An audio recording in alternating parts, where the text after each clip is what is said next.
Happy Sunday, America. I'm Vanessa Broussard with Right Side Broadcasting Network.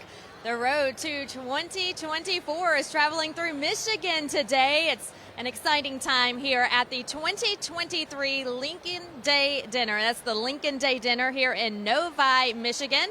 That's a suburb of Detroit, so we're right outside the city of Detroit in Oakland County. The Oakland County GOP is putting on this event. They have done so for years, and we're really excited about this year's event because, again, we are on the road to a very important election day next year, and of course President Trump will be speaking tonight. He is the keynote speaker, and he'll also be receiving an award that I believe is well deserved for President Trump, Man of the Decade. Oakland County GOP is awarding him that tonight during his speech, so we can't wait to see that and also hear from the president. If you watched RSBN over the weekend, he was on fire at the Faith and Freedom Conference in Washington, D.C. Huge crowd there to see him this weekend, and of course another huge crowd to see him here in Michigan tonight. I'm told by organizers that he was here about 10 years ago. This was before he was even on the radar to be president, a candidate. He was just Donald Trump, a New York citizen who was a real estate mogul, businessman. No idea that he would ever announce his candidacy for president. And when he came about 10 years ago, it was a sold-out crowd, and he was awarded Man of the Year. Here we are 10 years later, and he is going to be speaking again tonight at the same event, but this time receiving a much higher honor, and that is Man of the Decade. So be sure that you stick around for that. You know what, it's so important to me when I hear that President Trump is receiving this award. One, that it's well deserved. What other man can you think of to receive Man of the Decade, right? President Donald J. Trump. But I also want to give kudos to the Oakland County GOP for awarding President Trump this honor, because he has been nominated for certain awards, he's been passed up for certain awards, but he's never really been given an award that he deserves. I could list several that he's been passed up on for people who I believe aren't so well deserving, and so he is definitely well deserving of this award, and I know he's going to be pleased and honored to receive it. So stick around because it's not often that we see people who actually give kudos to the president for all the work that he's done, because they're Muppets on a string, and they're being pulled on from other sources and always go another route, it seems, and pass President Trump up. And so this time tonight, that's not happening. He is receiving a well-deserved award. I want you to take a look behind me to see how the stage is set for tonight. It's beautiful here in Michigan. Look at the patriotic stage. It is gorgeous. People are starting to take their seats. Security is tight here. They're having to go through Secret Service clearance to come inside. It is a cocktail dinner. Again, a sold-out crowd. Organizers told me that when Trump was here a decade ago, it was a sold-out crowd of about 2,100 people, and that was the last time that it was sold out. Sold out again this year. They actually had to add more room to add more seats because the demand for tickets was so high. Now they sold 2,500 tickets, seats, another sellout. So who can do it? President Trump. He's a very loved man. And I'll tell you, this is the first time I've been to Michigan, and I took a flight straight to my hotel and straight here today. It's been a long day already for me traveling. And the people that I've talked to asking if I've ever been to Detroit, if I've ever been to Michigan, I told them I was here for work. And then once we started talking, and then I would be honest with them and tell them that President Trump was going to be here tonight, they were all excited. Every one of them said, "Oh, I love Trump. I love President Trump. He's going to be here tonight. How can I get in? Can you help me get in?" So I love traveling the country and seeing the hype behind President Trump, because you never know when you go into cities like Detroit. Do you have to stay quiet because it's a Democrat-run city? Do you have to stay quiet? Do you have to stay mum? But when you talk to the actual people who live there, hey, they're Trump fans. So keep that in mind as we're heading into 2024, that no matter what you see on the mainstream media, people are telling a different story out on the streets when we're traveling. We want to thank a lot of our sponsors for being here today. We'll start with My Patriot Supply. Look, if you think you won't need emergency food, think again. The world continues to get more and more dangerous every day. All around you, things seem to be fraying and getting worse. You simply can't put your faith in the institutions we used to trust, so you need to rely on yourself. Unfortunately, that's the case these days. Just like you need a fire extinguisher, you need to have emergency food on hand at all times. And the best company to get it from is My Patriot Supply, the nation's largest preparedness company with millions of happy customers. Go to our special website, prep2023.com. That's prep2023.com, and get their top-selling 4-week emergency food kit. Enjoy tasty breakfasts, lunches, dinners, averaging over 2,000 calories per day. With our Rally broadcast special, you can save $80 on each 4-week food kit you purchase from My Patriot Supply. Be sure to get enough for each member of your family. The food is delicious, it ships for free right to your doorstep in discreet boxes, so that's cool too. So go to prep2023.com while it's on your mind. You'll regret it later if you pass on these savings. Again, that's prep2023.com. We just got a notification that people need to start taking their seats because the program will be starting around 5 o'clock Eastern. However, like we said, there are a lot of people trying to get in, and they're going through strict security to get in, so it may be a little later than what we've expected. I'm standing here now with Terry Nalamathu. She is with the Oakland County Republican Party. Terry, thank you so much for being here. What an amazing night. Yes, it is. We're so excited. We've been planning this for months. We are very honored that President Trump accepted our invitation to do our event tonight. We're packing the room with probably over 3,000 people if you count the staff, the press, and everybody else that had to help. I want to thank our volunteers. This needed a big crew to be done. We have some great people on our team, and if you've never been to an event in Oakland County, we like to do things big. Yes, I can see that. When I walked in, I was wowed by the backdrop and just the layout of this room. It's beautiful. It's welcoming. Everyone's going to have a great time. You said it took months of planning, and you were excited to know that President Trump accepted your invitation to come. Talk about that. When you heard he says, yes, I'm coming, everyone, after working hard for months, had to celebrate that he's going to be here. We did, and at first, either way, we were doing a Lincoln Day dinner. We weren't sure who it was going to be. That was our hope. So I would get the phone calls, and they're like, guess what? You better be sitting. And I'm like, okay. And it was something, but not the answer I was looking for. So when it was finally President Trump, ecstatic. And I said, it's go time, and we got to, put the pedal to the metal, get the great volunteers, get our sponsors, and just do the work. And let's talk about the award he's receiving tonight. Who is behind deciding on who gets this award? It was a committee, a lot of people on our, executive committee, our chairman, vice chairman. We had some other people that were just precinct delegates in the area, and that's who they wanted to support. And we thought, what a great way, if you would accept our invitation to come, to realize that it was 10 years ago that he got that Man of the Year award. So we said, we're going to do it bigger and better, and hopefully he'll come back for the Man of the Decade.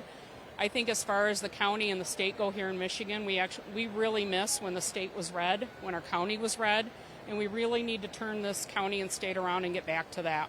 It's a battleground state. I was looking at the numbers just this week, and it's been close the last 2 elections. What is Oakland County doing specifically to get more people involved? I think just reaching out to grassroots and getting a lot more precinct delegates, reaching out to the community. We have totally revived our youth. We have a great youth chair and vice chair just for the county, and a great new one elected to the state GOP. We realize that it starts with a lot of these kids before they get indoctrinated in college. So we're reaching out to high schools. We're hosting a lot of youth events. We have a lot of youth that are here today. We have sponsored table for students just to get them involved and actually listen to these speeches to realize what is going to affect them later in life. Until you're paying your taxes, buying a home, paying the price for gas, you really don't realize who you vote for makes such a difference. Absolutely, and I'm glad you mentioned the youth because we're really big on that. We talk about it all the time here on RSBN, that we have to start with the younger generation because we're not going to be here forever, and so that younger generation, they don't need to be brainwashed at school. We need to get to them before they are. So I think this is great to hear that coming from you, that it's going so well, because other organizations and other parts of the country can jump on board and say, hey, we can do that with our organization in our county. Mm-hmm. I think a lot of people out there want to help, and they just need to be asked or given a direction on how they can help. I think people are ecstatic if you give them specifics. If you're just like, sign up to volunteer, and you really are like, well, we'll let you know when something happens. But if you're like, hey, we need someone that can help us lay out this program for this event, I've got that. That's my talent.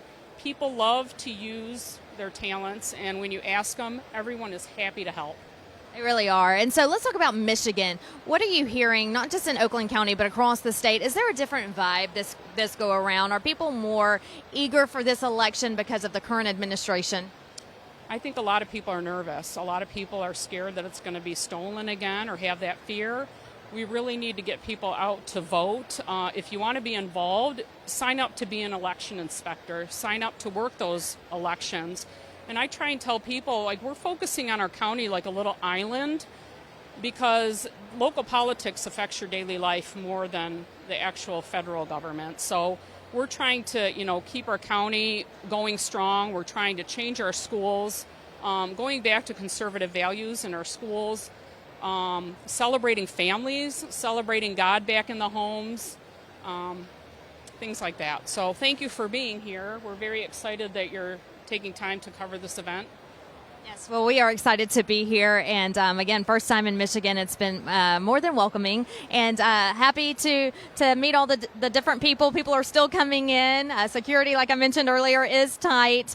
Other than President Trump, what is it about this dinner that makes it so special every year? It is our biggest fundraiser of the year, so this is where we raise the most money to help our local candidates, from school board to our state reps to county, city, township officials. We need to back our candidates when the time comes, and things like this, it's social for the people.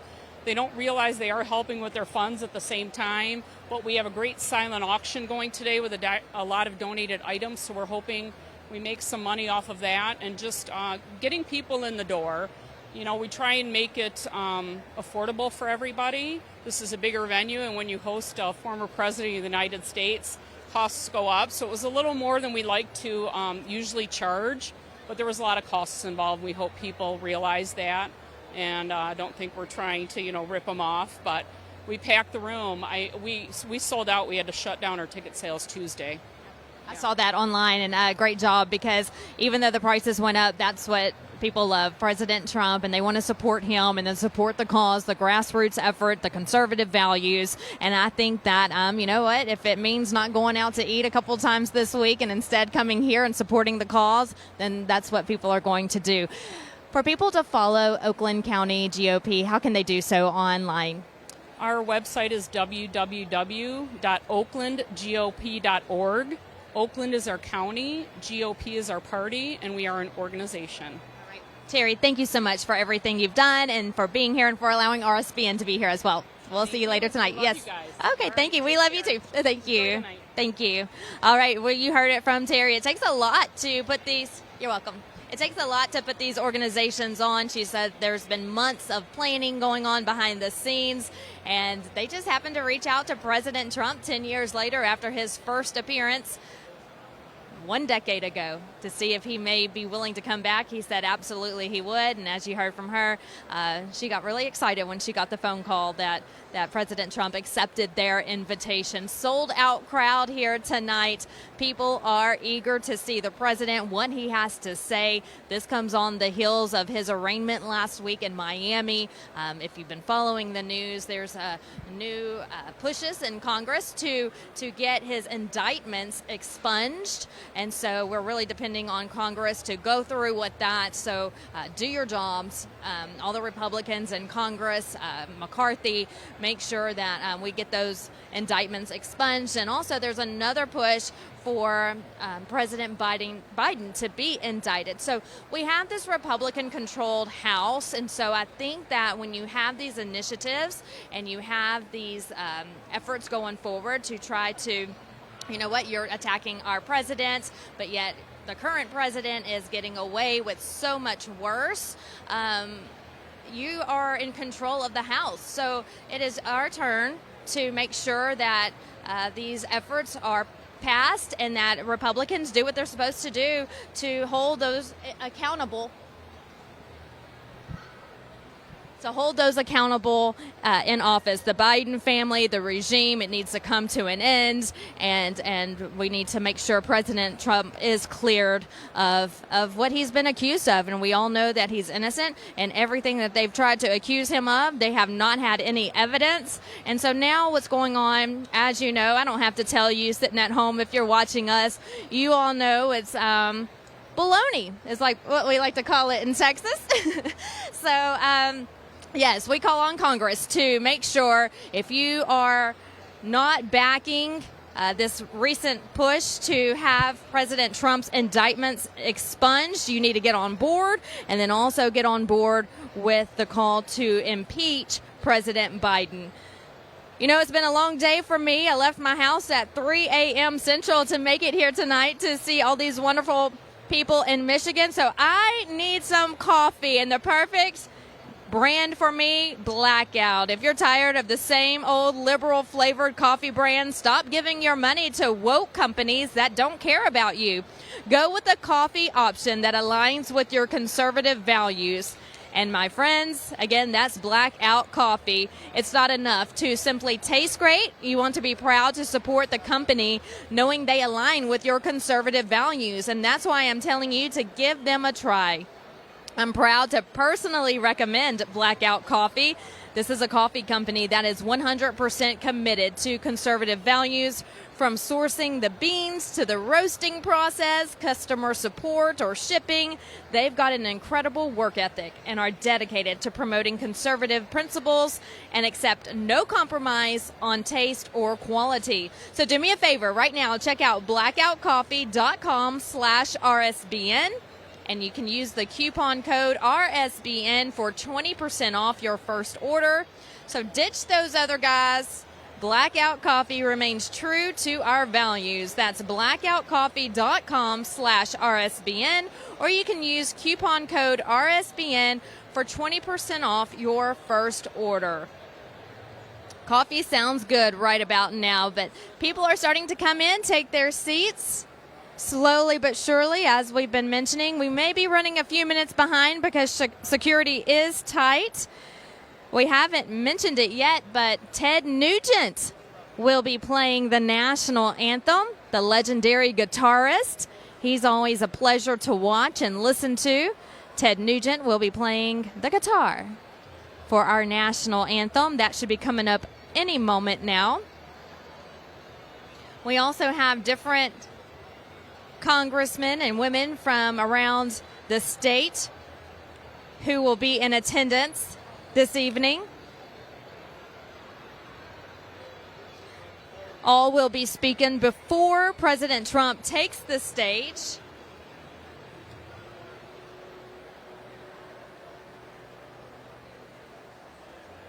So Ted Nugent will start things off after the invocation from several people from around the area here in Oakland County. They will say grace, say prayer, and then Ted Nugent will play the Pledge of Allegiance.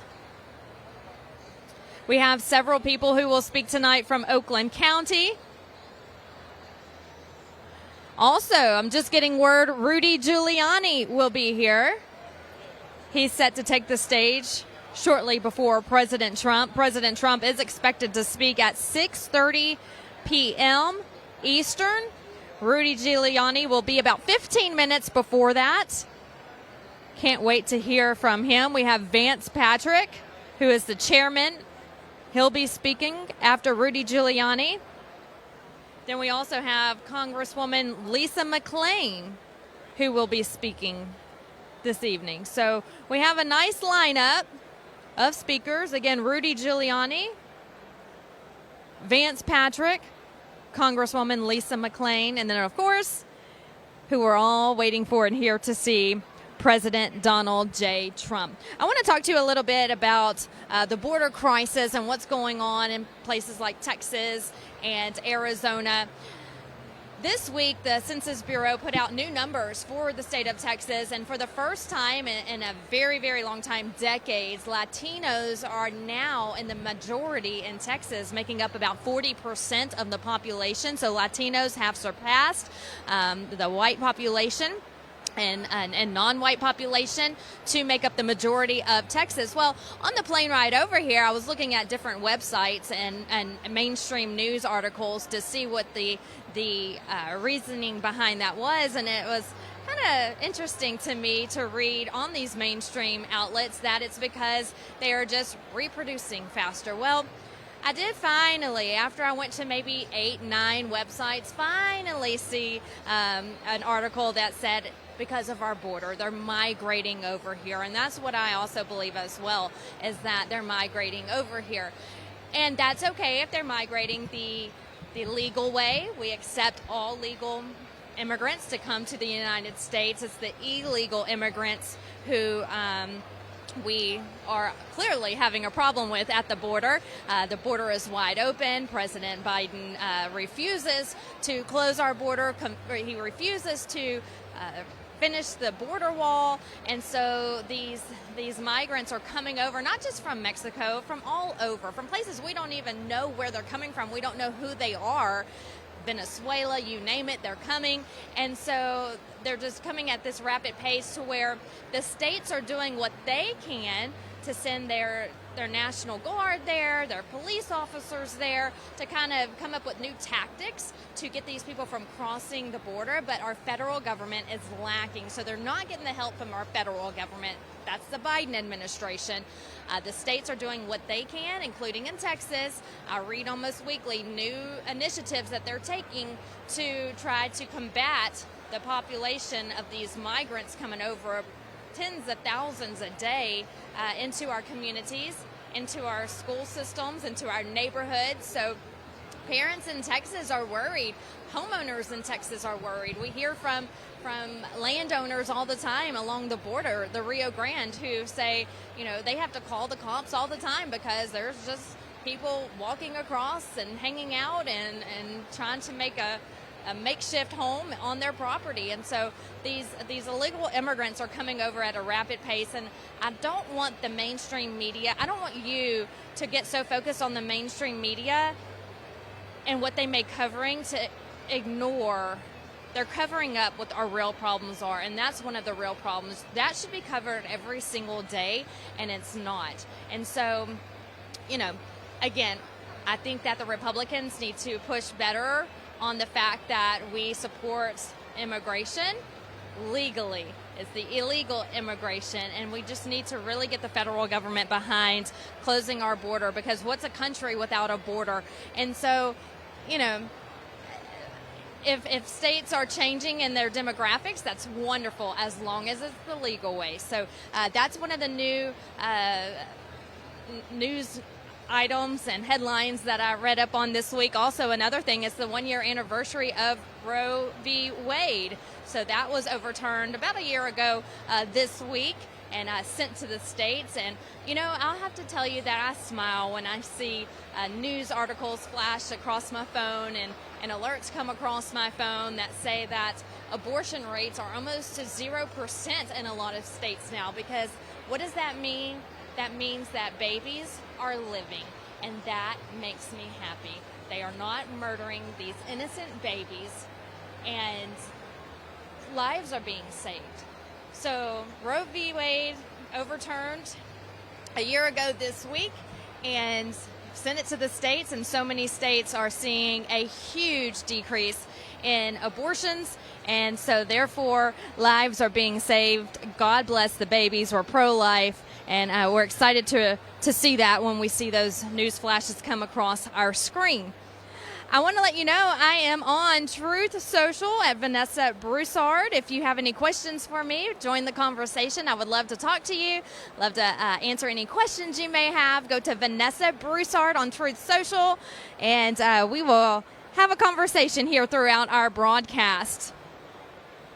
You're looking again at the room. I kind of want to move over here and there so you can see what I'm seeing. Feel the energy in the room. Everyone looks lovely tonight. Cocktail attire for this evening.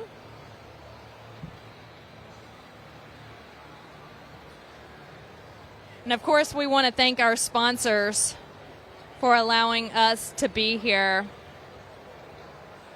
Let's talk about Birch Gold. Do you trust our government with your financial future? Does the thought of losing your hard-earned retirement money to DC's reckless and politically motivated policies scare you? Well, you're not alone. Smart Americans are taking action while they still can. They're doing so by protecting their retirement savings with gold with Birch Gold Group. When things are a mess, like they are right now, precious metals can be the difference maker for your savings. Birch Gold makes it easy to convert an IRA or 401k into a tax-sheltered account in precious metals. So here's all you need to do. Text Trump to 989898 to get a free information kit on gold.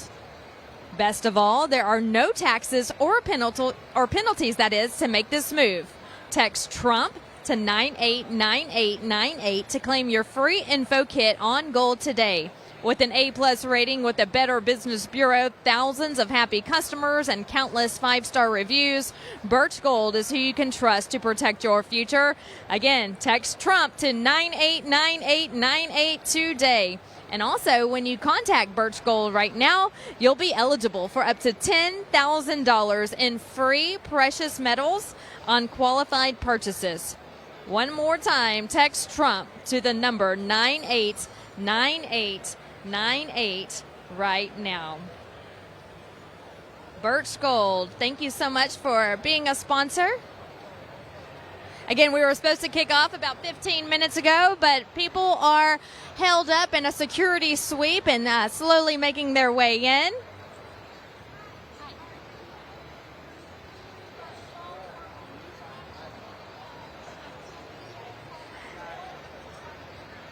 Sorry, we have viewers talking to us right now. We're live on air. Hi. RSBN. Yes, you're welcome. That's right. She says this is where all the happening women are, not the purple hair wackadoodles. Those were her exact words. So as you can see, people are eager. They're happy to be here. They're excited.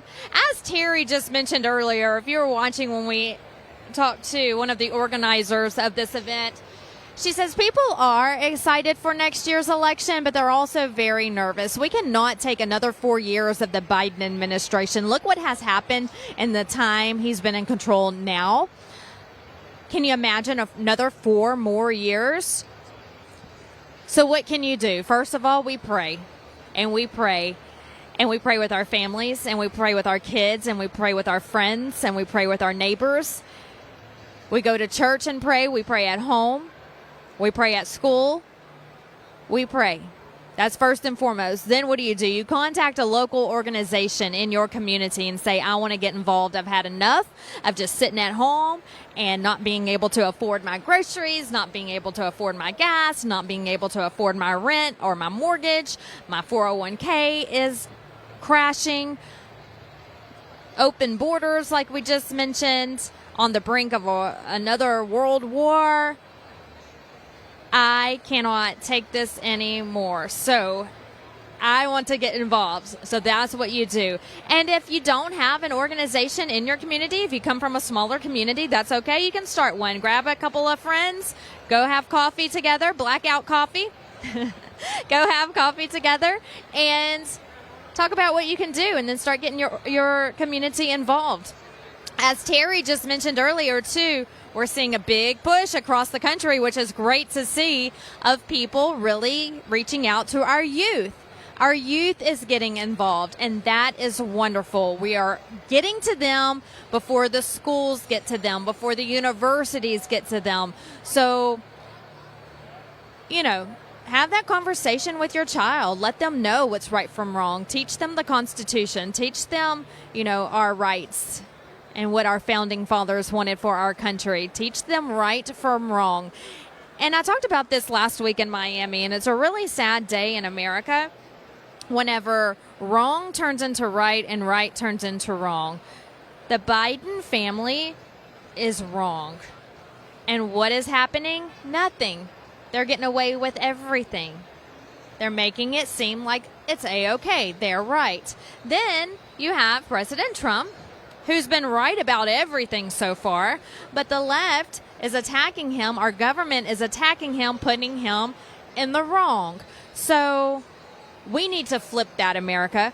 Congress, if you're watching right now, our GOP House members, get on board. That's what you were voted in for. You were voted in for the people, by the people, to get to work, to protect this country and protect our president and quit playing politics and make sure that we get back on the right track. Slap the hands of those who are doing wrong and praise the ones who are doing good. And that's what we have to do, is make sure that we get back on track.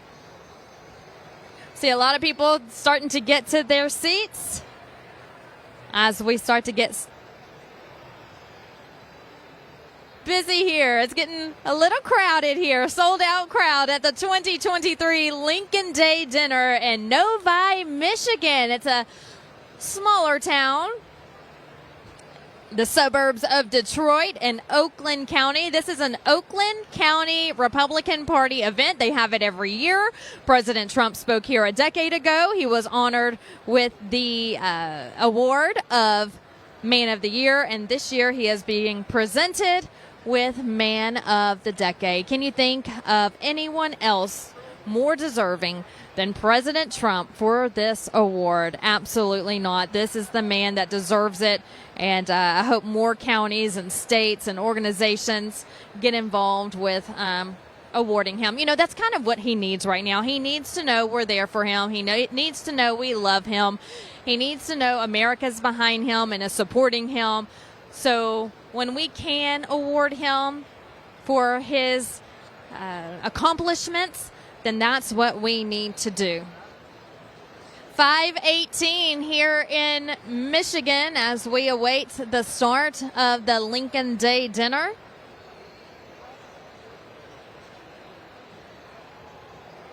Ted Nugent will be playing the national anthem here in a bit. We will start with prayer, followed by the national anthem. Legendary guitarist. He's a fan favorite. People love listening to Ted Nugent, an American First musician.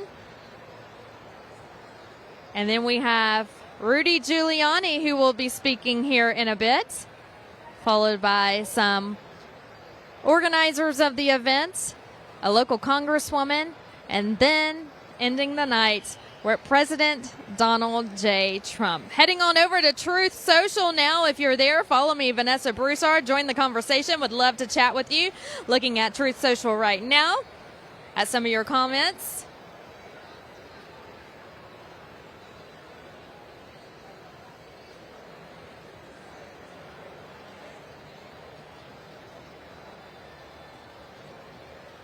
Looking at some of your comments, a lot of you just saying thank you for being here, RSBN for being here. Of course, we're going to be here with you all of this campaign trail. We're not going anywhere. We're happy to be here. It's important for us to be here to get the word out, to get the right words out, to get the truth out.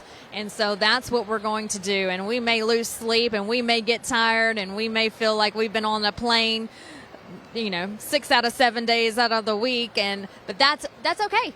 That's what we're here to do, and that's what we're going to keep on doing, and we are not stopping. So stick with RSBN throughout the entire campaign as we track Trump, the president, and all of the other candidates as they vie. You know, looking at the poll numbers, every time poll numbers come out, I'm just like, wow, they get better and better for President Trump. You know, just when I think, wow, 40 percentage point lead or 40-point lead is now up to 41, now up to 42. So it's just getting better and better for him. So keep those numbers out. Letters to Trump is available in the hallway. Only 50 copies remain.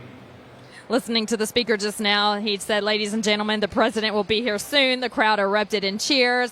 And then they're also making a mention to go purchase the president's book, which is out and available. That's for sale here. It was neat to walk through the halls before you come into the event center to see all of the booths set up, tables set up with America First merchandise, flags, shirts, hats, President Trump's book, just a lot of great patriotism walking down the hall before you enter the doors. So people are out shopping right now. Hello, Callum 4016. Thanks for watching RSBN. If you have anything you want to talk about, let me know. We'll join the conversation together.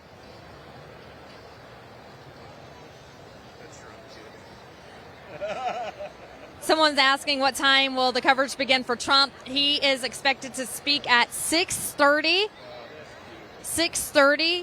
Eastern. And we are running a little bit behind, so that time may vary a little bit. Hey, have you heard about Trump trading cards? I think this is so cool. The official Trump NFTs sold out within 24 hours, but many people wanted a physical version, not just a digital image. So if you are one of the many people that hope to have a physical version, well, you are going to love these physical Trump trading cards. Think of these like baseball cards, but of President Trump. Each of them are tightly sealed and preserved in a case and include a certificate of authenticity. Only 2,500 will ever be made. That's it. Just 2,500 of these will ever be made.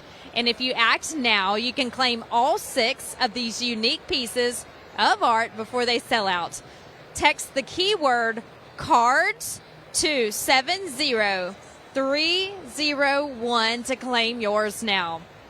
Again, text the keyword cards to 70301 to claim your Trump trading cards now. I think this is an early Christmas present for the Trump lover in your family. What a great gift, right? So go ahead and order those now. They're asking people again to take their seats as the program starts to begin. Stick around for Ted Nugent. Excited to hear him.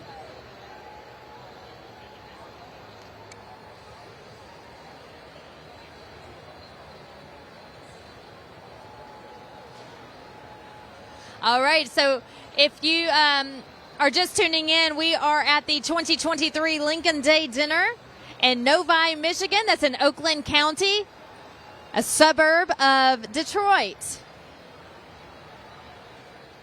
On the ground here in Detroit, I haven't been here long, but I have met some Trump fans. They were excited to know that President Trump would be in town today.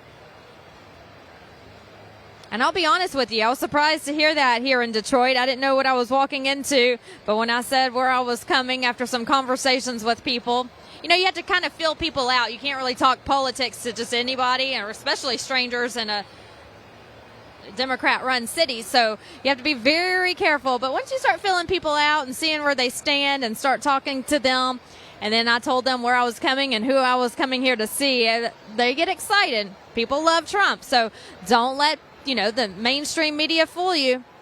Don't let them fool you, because they're going to tell you what you want to. They're going to tell you what they want you to hear, but it's not necessarily the truth. The people on the ground tell the truth. And from what I hear from big cities all across the country, Hey, they love Trump too. So it's not just the suburbs. It's not just the country towns, the small towns, the small communities. It's the big cities too. We just don't see that on the news. But you'll get it right here on RSBN. We'll tell you the truth, and that's what people are saying. They love Trump. All right, it is a cocktail attire here tonight in Novi, Michigan. We talked to one of the organizers, Terry, earlier. It's been months of planning. President Trump, he accepted the invitation to come here. She said Michigan has a lot of work to do. They've come a long way, but this is a battleground toss-up state. It could go either way. It has in the past. In 2016, it went to Trump over Hillary Clinton. In 2020, it went to Biden, so they say. Depends on who you ask. Which votes were counted? Was the election stolen? But they say it went to Biden in 2020, but 2024, we got to get it right back on track, and Michigan's got to side with Trump this go-around. 16 electoral votes are up for grabs when it comes to Michigan. So Michigan offering 16, that's a big number. So it's a very important state to claim in the presidential election.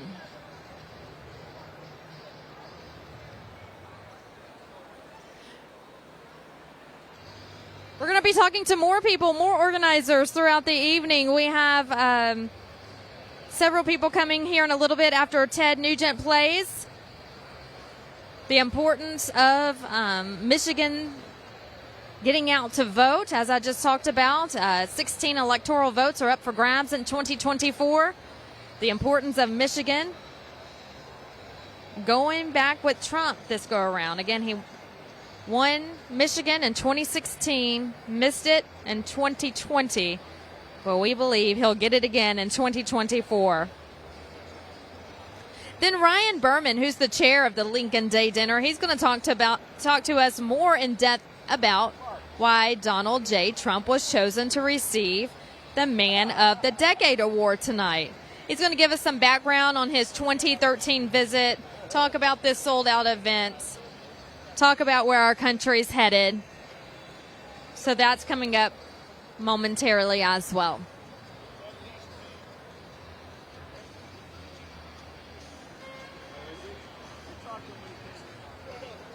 We do want to take a moment to remember the lives of those who were lost on the Titan submersible last week. I know all eyes were on that news story. It's a very sad situation. You just had some explorers who wanted to see a piece of history. And some people are more daring than others. And regardless, 5 lives were lost, and we want to remember those 5 lives this evening. But at the same time, we can't forget about what's going on in our country as well. So while the media was really wanting you to focus on the submersible that was going down to the Titanic and these missing passengers and the missing crew member, yes, that's sad, and yes, it's just very tragic, and the families who are having to deal with this. But what's really sad and tragic as well is what Hunter Biden is getting away with. You know, all this news comes out and is really hitting home and in your homes while the Bidens are over here scheming and getting away with stuff. And I think the media just wants you to focus on one thing while something more, I don't want to say more important, because, you know, lives are being lost, but something that affects Americans is going on. They don't want you to see that. So be careful when you're watching the news and you're watching social media, even people who have podcasts and internet shows. Be careful, because they want you to focus on one thing, but always remember there might be something else going on. But really be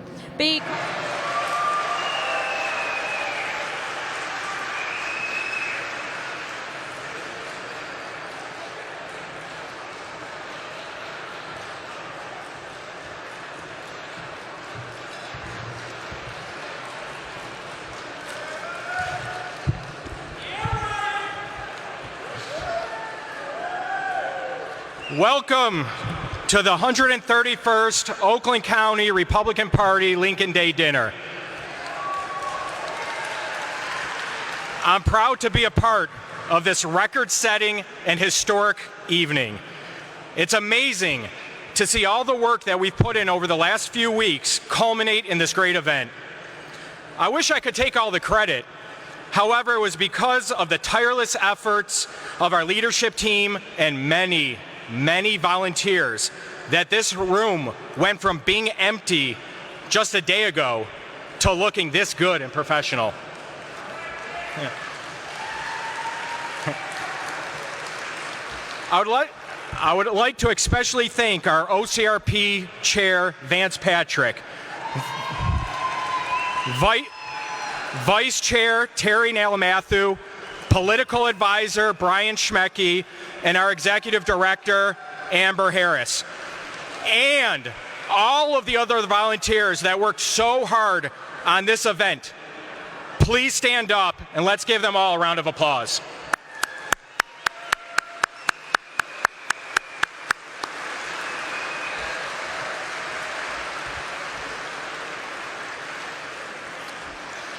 I would also like to recognize Hema Colingreddy, the Berman Leadership Fund, and the Mike Cox Law Firm for sponsoring some student tables here tonight, as it's really important to engage our youth and get them involved to become our future party leaders, as they will be the ones to carry on our conservative principles. We have many elected officials and law enforcement personnel in this room. Thank you for your service. And I'm glad you're all here tonight to support your local Republican Party. As it said, all politics is local. So it's important to be involved to ensure we have a strong foundation to win back our county and state from the out-of-touch liberal Democrats. With that said, the Lincoln Dinner is our biggest annual fundraiser for the Oakland County Republican Party, and we have definitely set new records here tonight. I don't know the final numbers on attendance yet. I've been being asked by the media, but we'll probably have to add at least a couple hundred or so from all the people Mark Zarkin let in the back doors. All jokes aside, Mark, if it wasn't for you, President Trump wouldn't be here with us tonight, and we wouldn't require such a large venue with this record-setting crowd. President Trump gave a great message when he spoke to us here 10 years ago. And since then, he's taken the political world by storm. I look forward to hearing from him again tonight. On behalf of the Oakland County Republican Party, the Lincoln Day Dinner Committee, thank you all for supporting us and coming here tonight. Please enjoy your evening.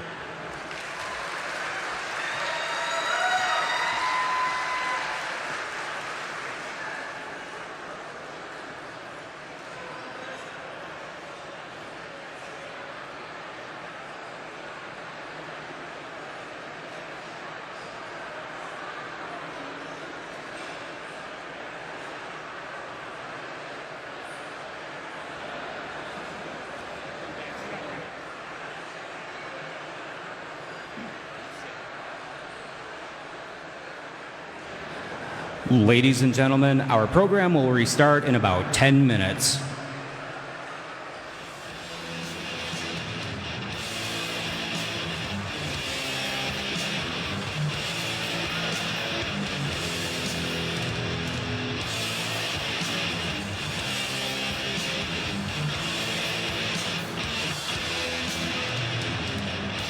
So we have just started the program here, the 2023 Lincoln Day Dinner in Novi, Michigan.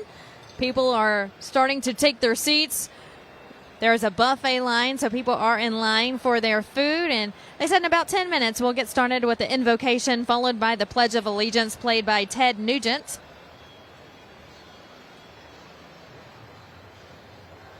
Talking about the Bidens, as we were mentioning before the program began, we really need to pay attention to what's going on with them.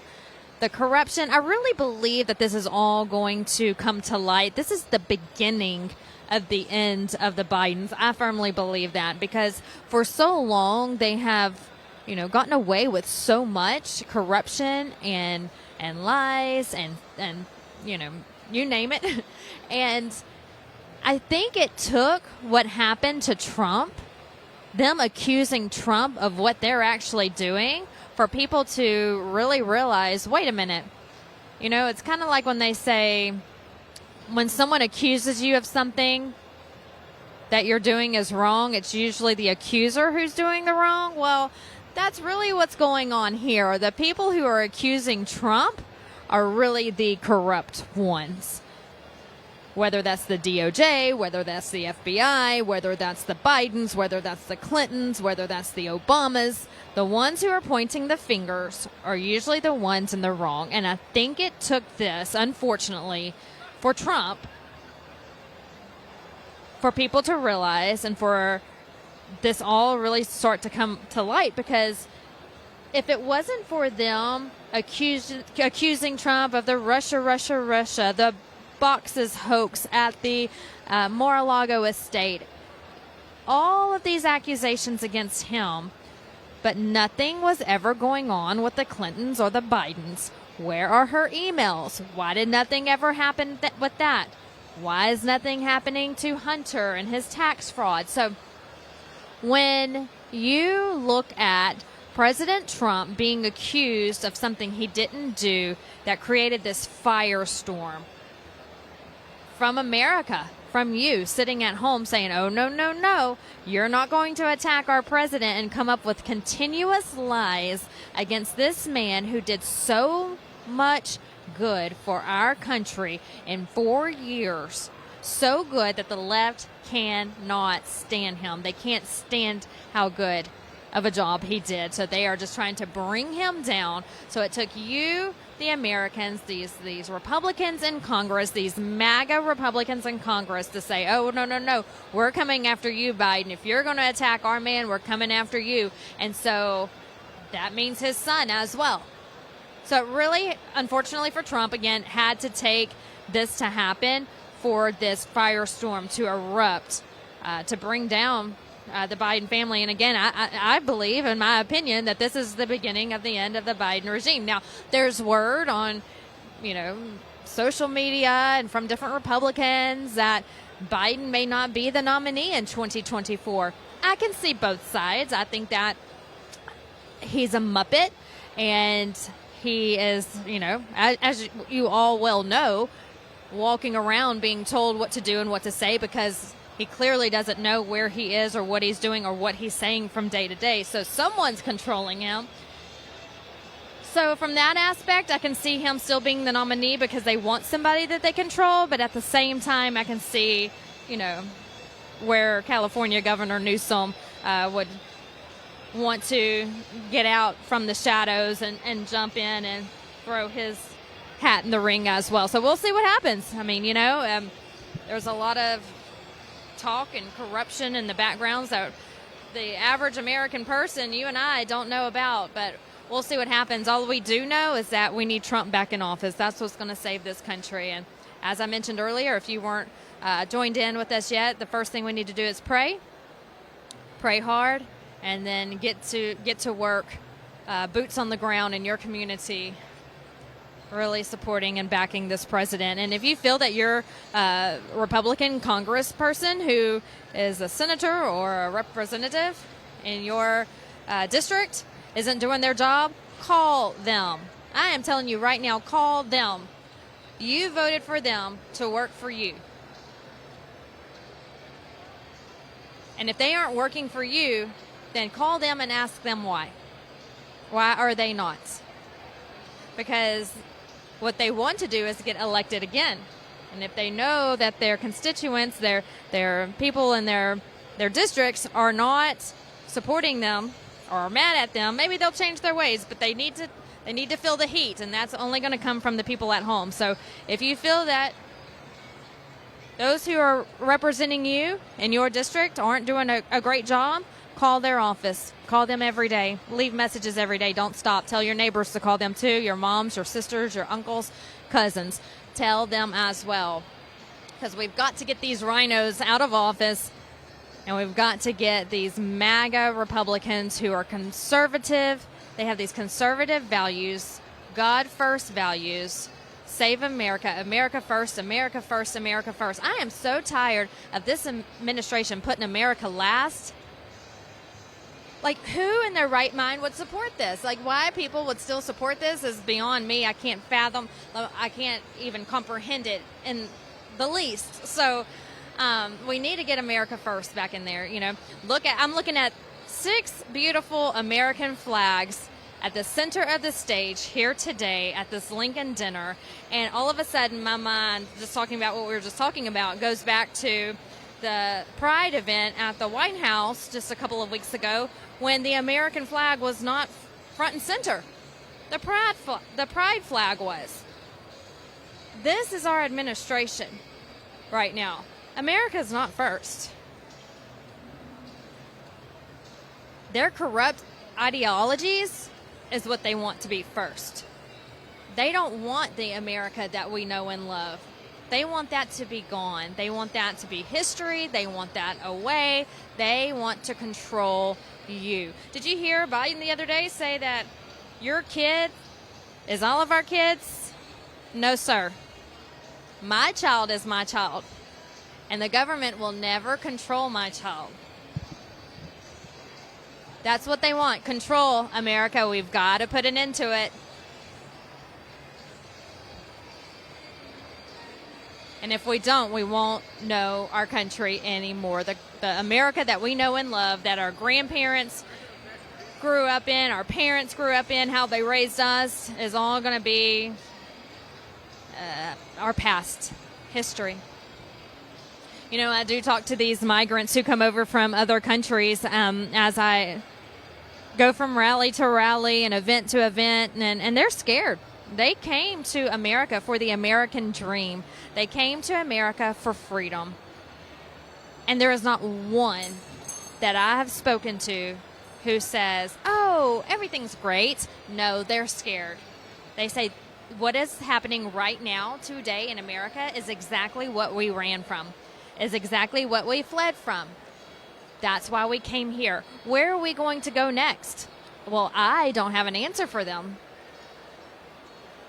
Where are we going to go?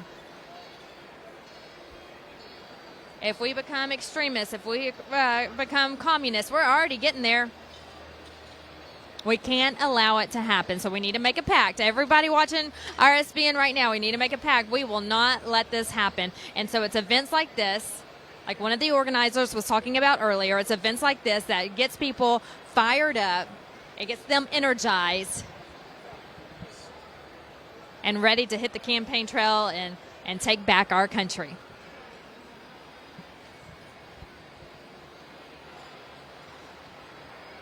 All right, we're just moments away from the beginning of this dinner, running a little behind.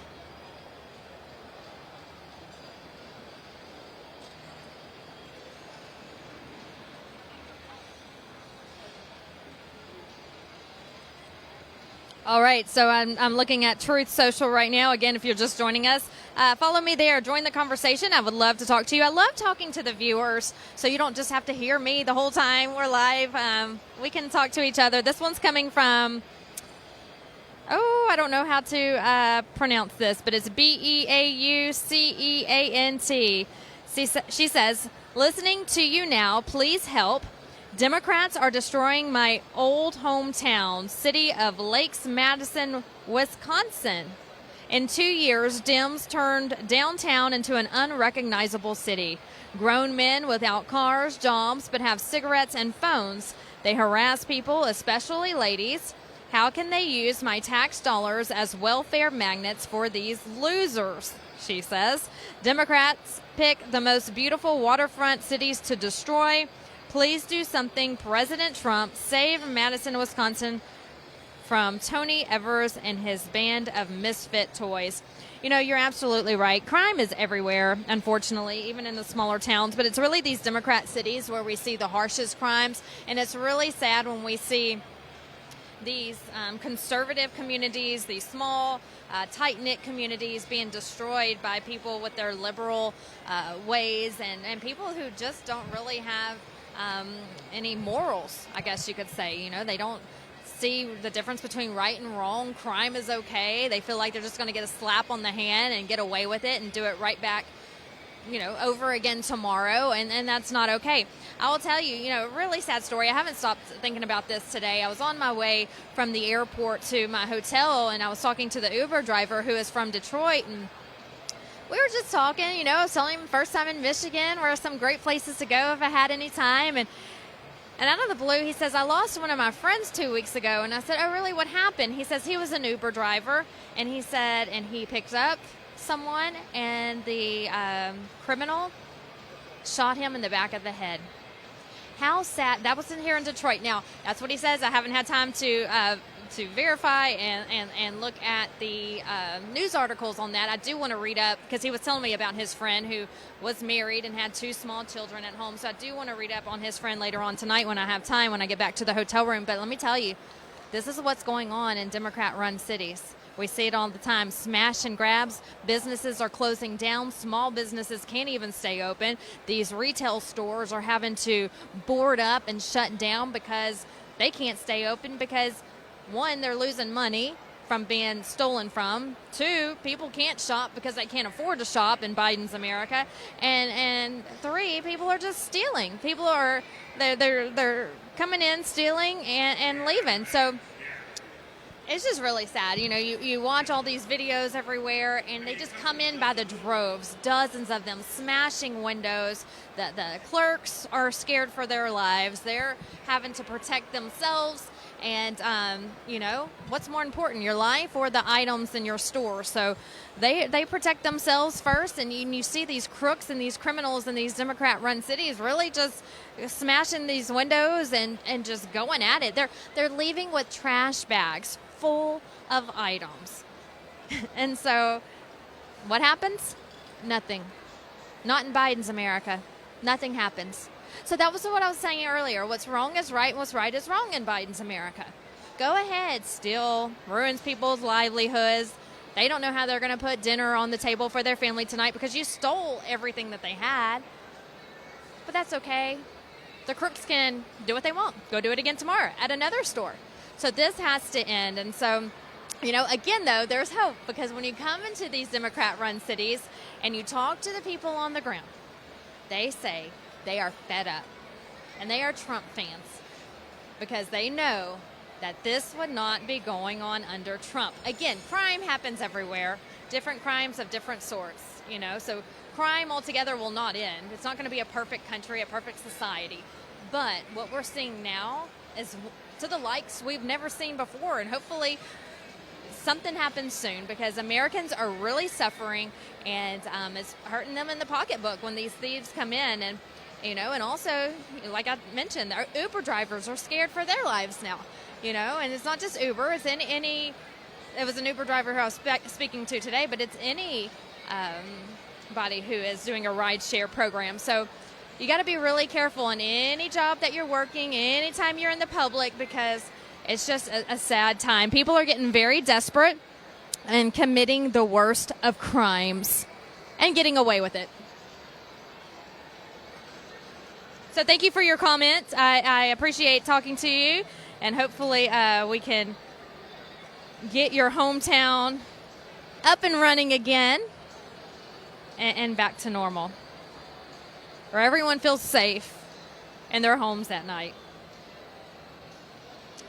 We have Callum 4016 who says, my work leadership is all Democrat. I avoid them at all costs, or I might get fired. That's the best thing you can do, is just, sometimes. Look, I'm from mainstream media. I appreciate the corporations that gave me the jobs that I had in my entire career. If it weren't for them, I probably wouldn't be standing here today. I gained lots of experience, had a blast getting to know all the people who I interviewed throughout the years, community people, loved my job. However, again, it was mainstream media, so I am with you.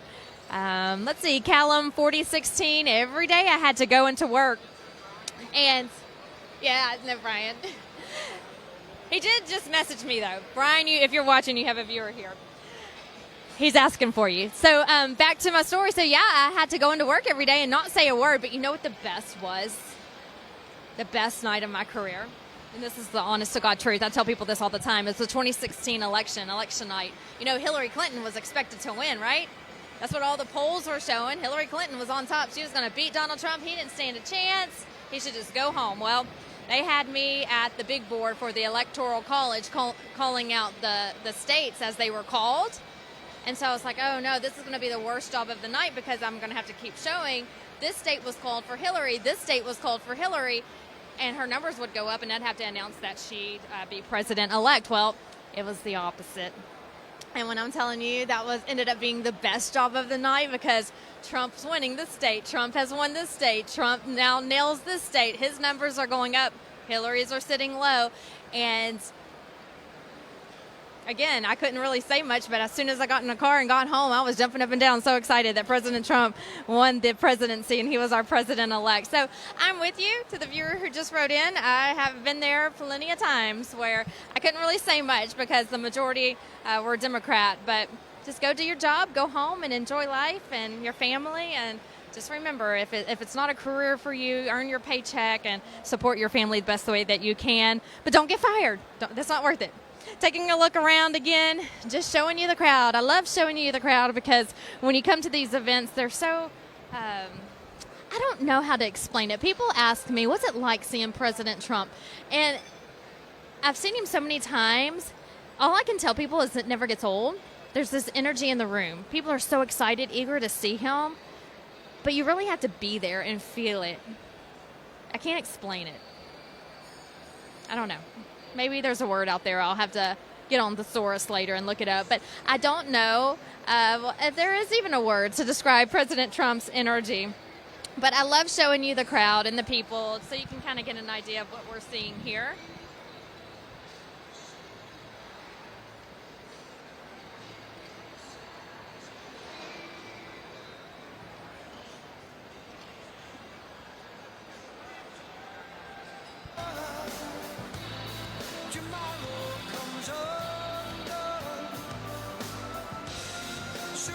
Talking about President Trump now, he wants to restore free speech. If we don't have free speech, then we don't have a free country. He says it's just as simple as that, and it really is. If this most fundamental right is allowed to perish, then the rest of our rights and liberties will topple just like dominoes one by one. They'll all go down. This is from his agenda. 47.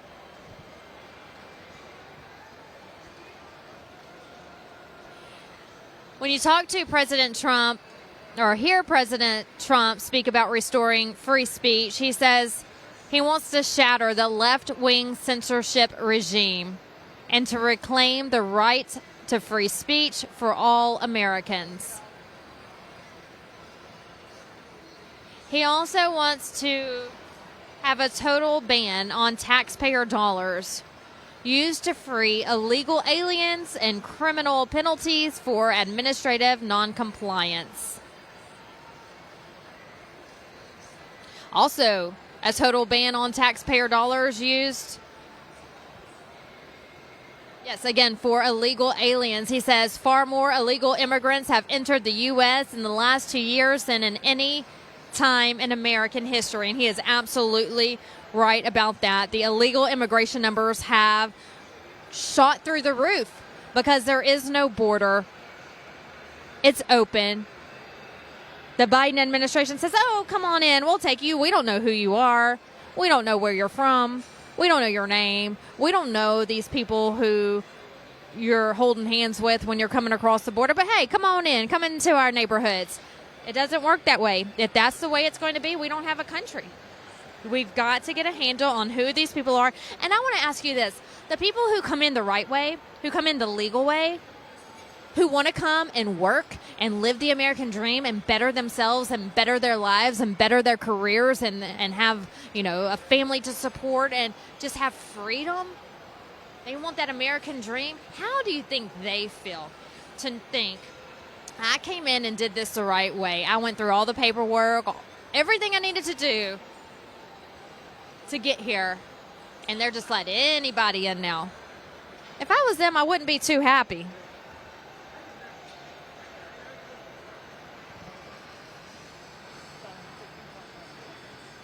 He also talks about making war on the cartels. Hey, the cartels are here. They're on our lands. They're in our neighborhoods. And you know what? Sadly, they are probably, I don't want to say in our schools, like literally, physically in our schools, but they're in contact with children. Fentanyl is coming across the border in record droves. Every time I turn around, they have fentanyl and another substance that looks like candy. Our children don't know what they're eating.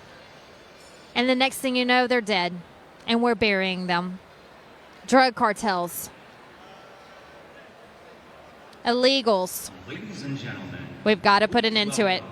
legendary guitarist Here's Ted Nugent. performing the Star Spangled Banner.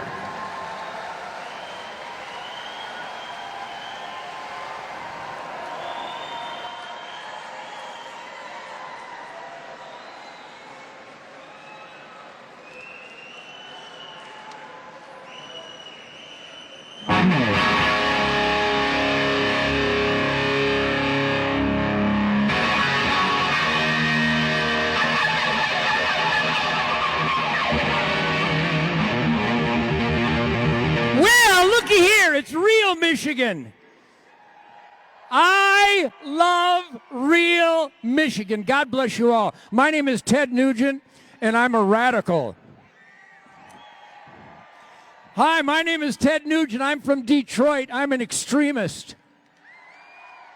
You know how extreme I am? I dare to experiment in self-government. Let me guess.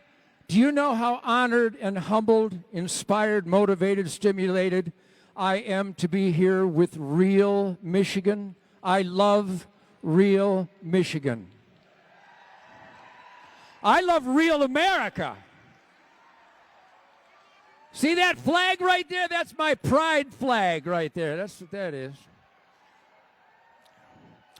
I'm so radical, I believe in God, family, country, Constitution, Bill of Rights, 10 Commandments, Golden Rule, Declaration of Independence, that Michigan work ethic that once provided the greatest quality of life in the history of mankind. I love you people.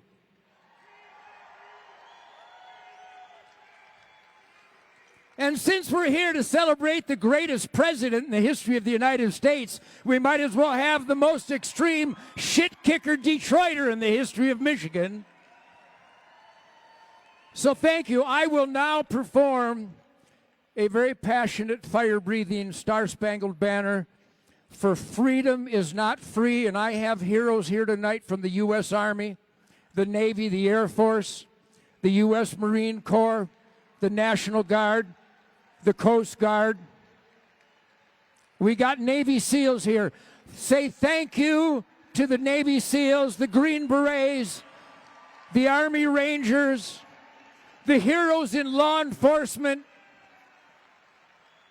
And you know who the heroes in the military and law enforcement are? They're the ones that will defy an immoral command. Heroes defy an oath-violating, immoral command. So thank you for standing. And now my guitar does not gently weep.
Now, everybody go forth and convince your family, your friends, your neighbors, your fishing buddies, your hunting buddies at the barbecue. It is your moral obligation to convince everybody in your life that the only way to save America is to vote for Donald J. Trump.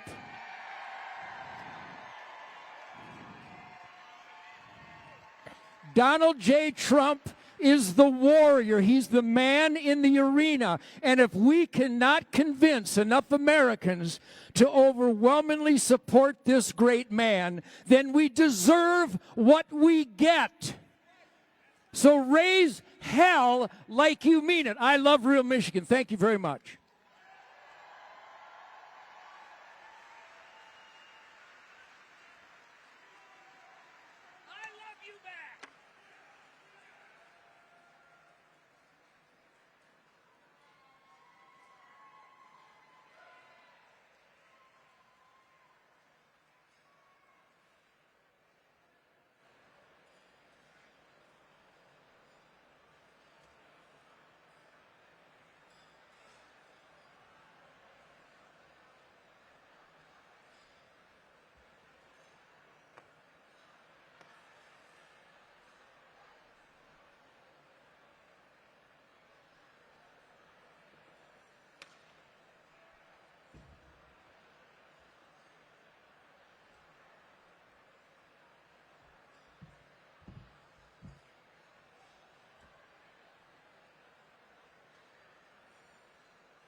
Just heard from Ted Nugent, the national anthem from the legendary guitarist. And I love when he talks about the American flag. He says, "This is my pride flag." And it definitely is. We take a lot of pride in the American flag and what Old Glory stands for.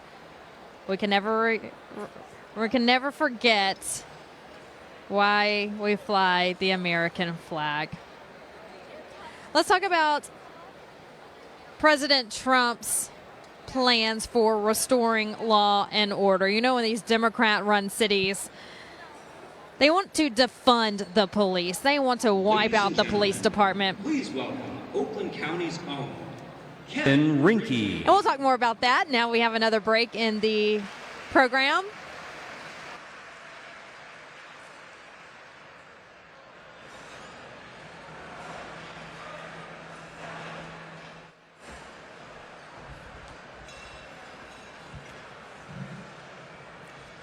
Welcome.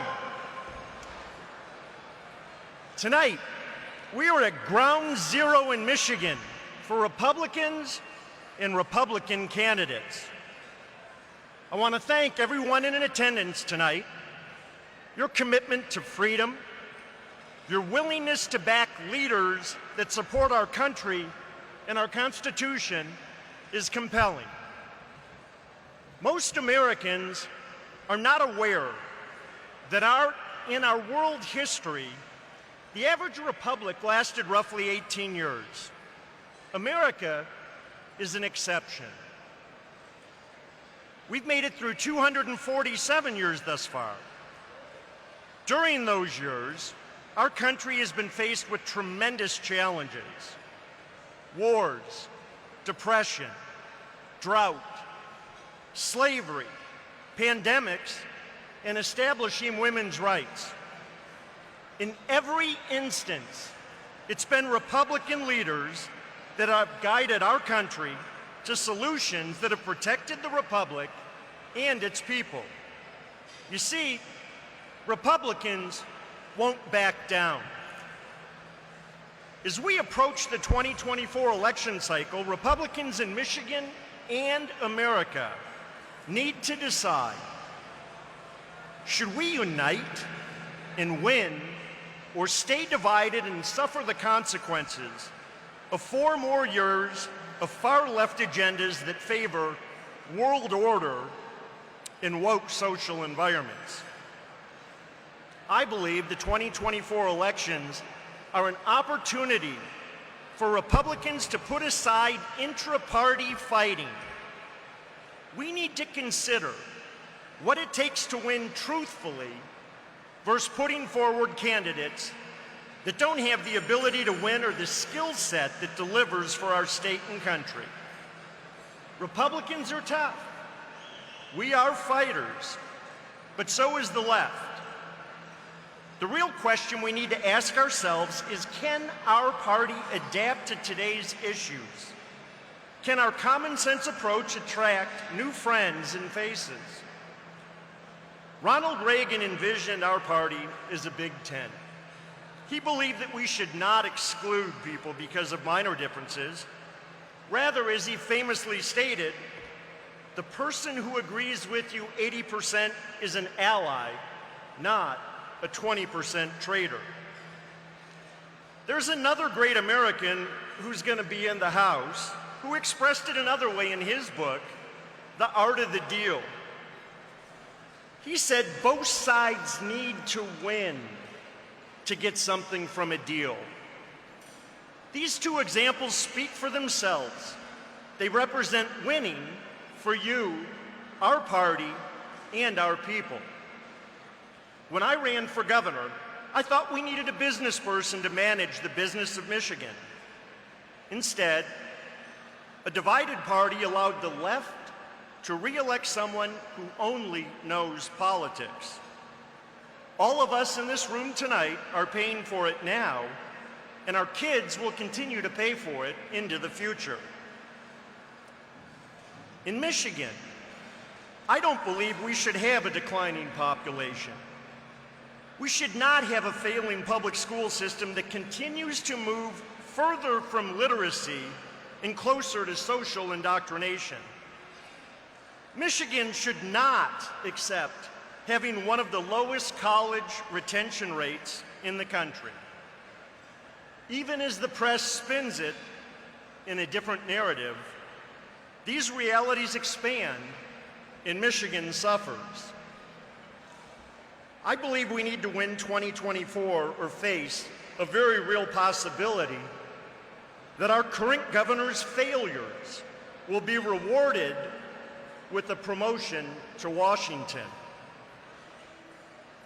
Look at how another liberal ex-Michigan governor is impacting our state and country today. Can Michigan or America survive another lost decade? Can we accept bad decisions and poor leadership at the highest levels? Do you want to find out? I don't.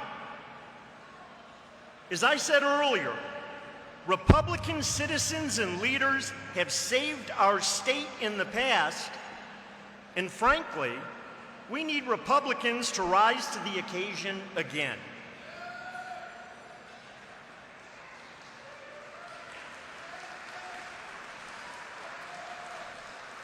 Remember, just 4 years ago,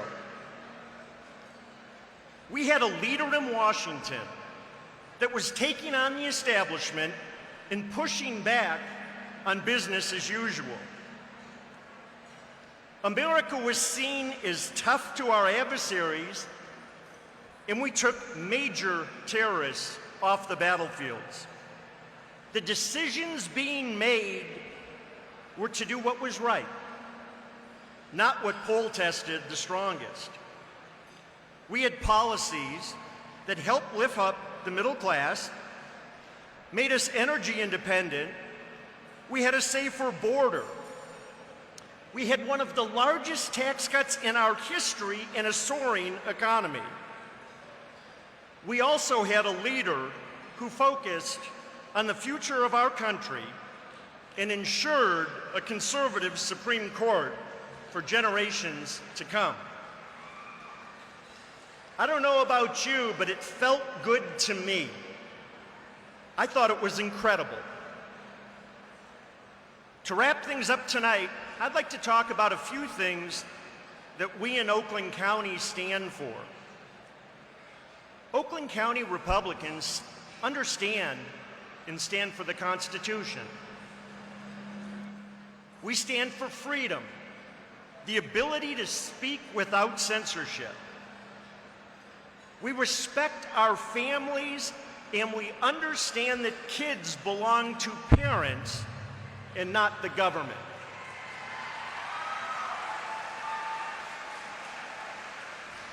In Oakland County, we recognize that private business and private enterprise are key drivers for our country and our economy. Our party supports minorities and working families. We are not their enemy.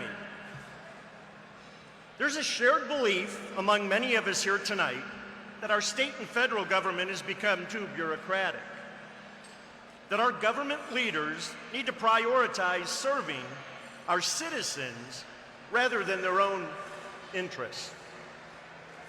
We take inspiration from our past success in Oakland County, knowing that our goal of winning is within our reach.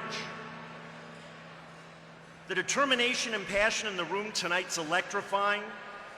Republicans in Oakland County embody the spirit of freedom and resilience needed to win again in Michigan as well as nationwide. All of you are fighters who, like me, won't back down. I'm looking forward to seeing you in the coming months on the front lines as we work to make Michigan and America great again. God bless you. God bless Oakland County, and God bless America.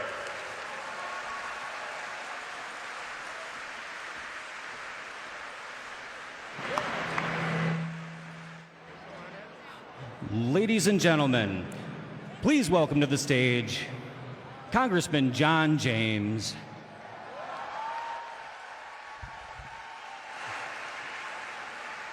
Here he is, John James, folks.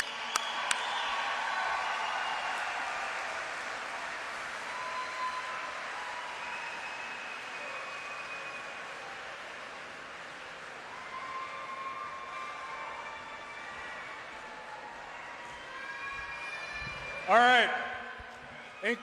How's everybody doing tonight? Well, in case you guys are wondering why I'm looking like a middle-aged dad who just left his kid's baseball game, it's true. But I'm so excited to be here tonight. You know, as I was leaving, I said, hey, my oldest son, John, it's like, hey, good luck, buddy. I got to go see some of my friends. And I gave him a little hug and a kiss, and he said, good luck on your speech, Daddy. I'll be okay.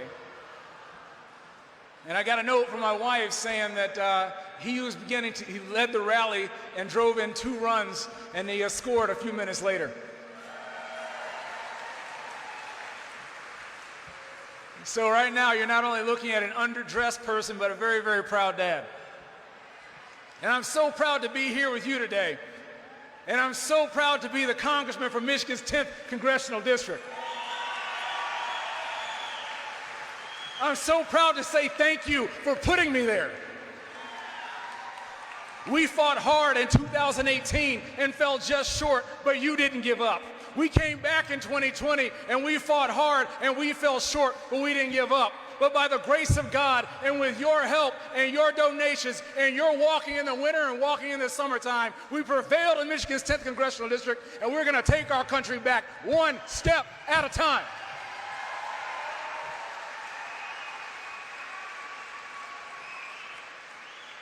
Because here in Michigan, we don't give up. We don't give up. The Republican Party was founded in Michigan. People seem to forget that. And they forget that because we don't tell them. We are leaving vacuums in the cities and the campuses all over the country, and we're expecting a return where we haven't made an investment. Well, we must be bold, we must proclaim, and we must be fearless to take our country back.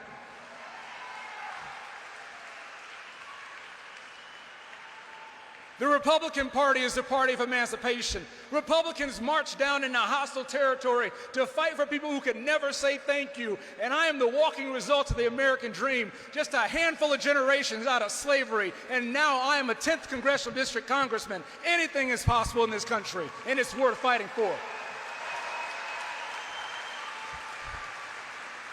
I'm so glad to be surrounded by patriots just like you who understand that and feel it in their bones and are not willing to take anything less than acceptance of this great country requires sacrifice in order to maintain.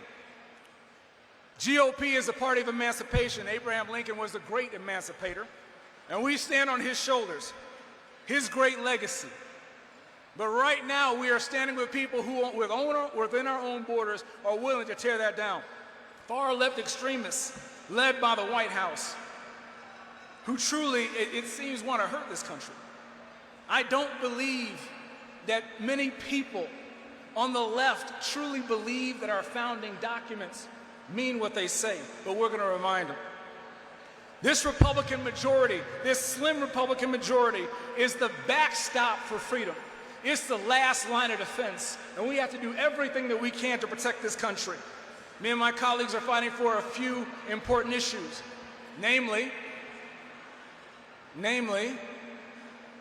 the Americans' Confidence in Elections Act.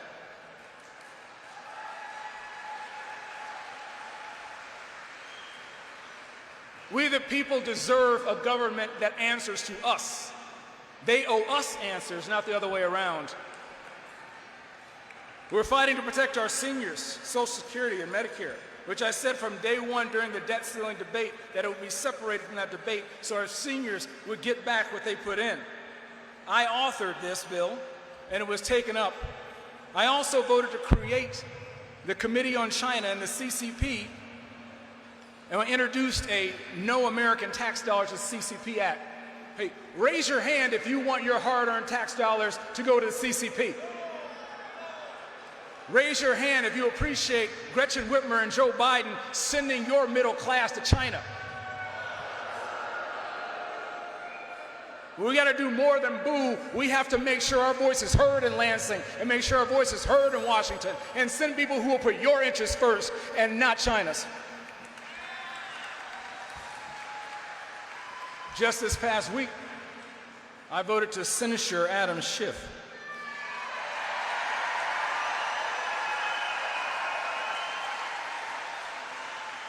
possibly the greatest example of why nobody trusts Congress.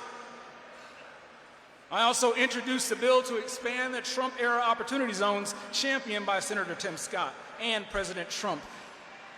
In my district and in every district across the country, talent is evenly distributed across the population, but opportunity is not. We need to make sure that we do everything that we can to make sure this opportunity makes it to Michigan. Speaking of which, of opportunity and favoritism, anybody heard about Hunter Biden?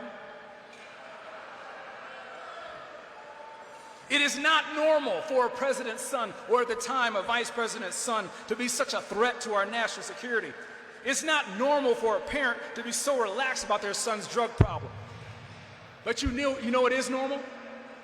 It is normal for my friend Rebecca Kiesling to be heartbroken when she loses her 2 sons to a fentanyl overdose. That's normal. To fight all the way to Washington to make sure that her voice is heard and that doesn't happen to anybody else's sons. What is not normal is the fact that Joe Biden mocked her and laughed. You know, come to think of it, the media and the coastal elites sold us and I a whole idea that Joe Biden was a return to normalcy. Even Biden himself promised us a return to normalcy in March 2021. Normal. Does any of this feel normal to you? Is a topless party on the White House lawn, does that seem normal to you? Is inflationary curve so steep that families in my district are forced to cut their milk with water for their babies? Does that seem normal to you? Is the administration so afraid of our #1 adversary, the CCP, that our own Secretary of State can't even say we support a Taiwanese ally? Does that seem normal to you? Is it normal to have watched the fall of Afghanistan and 13 of our heroic service members who lost their lives at the hands of the feeble leadership, and we surrendered billions and billions of dollars in weapons to the Taliban? Does that sound normal to you? Yeah, none of this is normal. But normal has become failing you under this Biden administration, and that stops in 2024, because in 2024, we fire Joe Biden.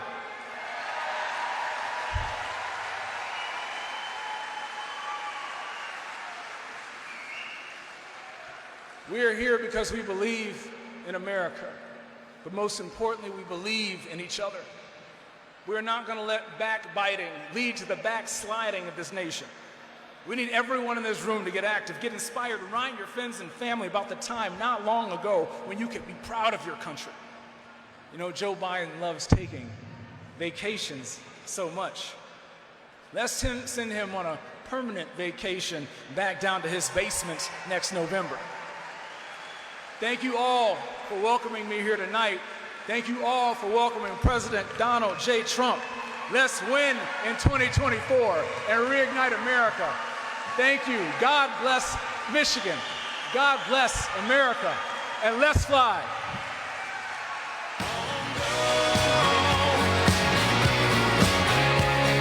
Ladies and gentlemen, please welcome to the stage Chairman R. Vance Patrick.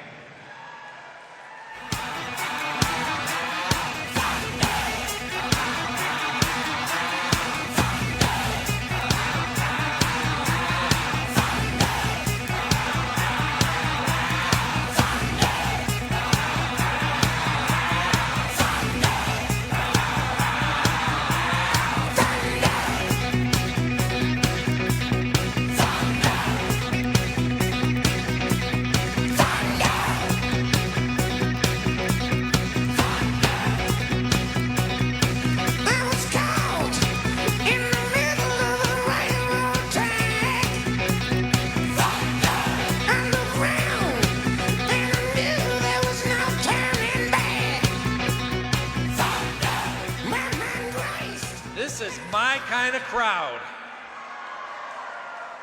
I can't say enough about my team that's put this together.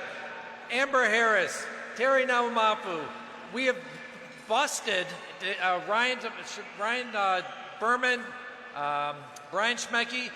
We're the first person, Amber's the first person I talk to every morning and the last person I talk to every night. Every night, 5:30 a.m. till midnight. So listen, people,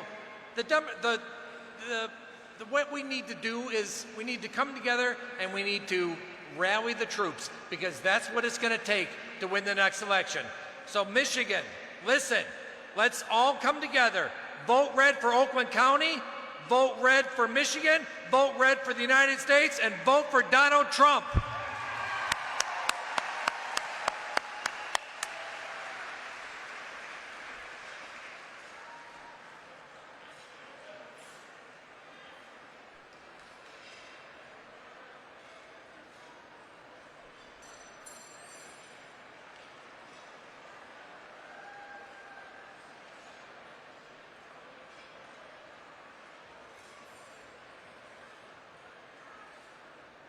It's a high school prom, it's a Springsteen song, it's a ride in a Chevrolet. It's a man on the moon and fireflies in June and kids selling lemonade. It's cities and farms, it's open arms, one nation under God. It's America.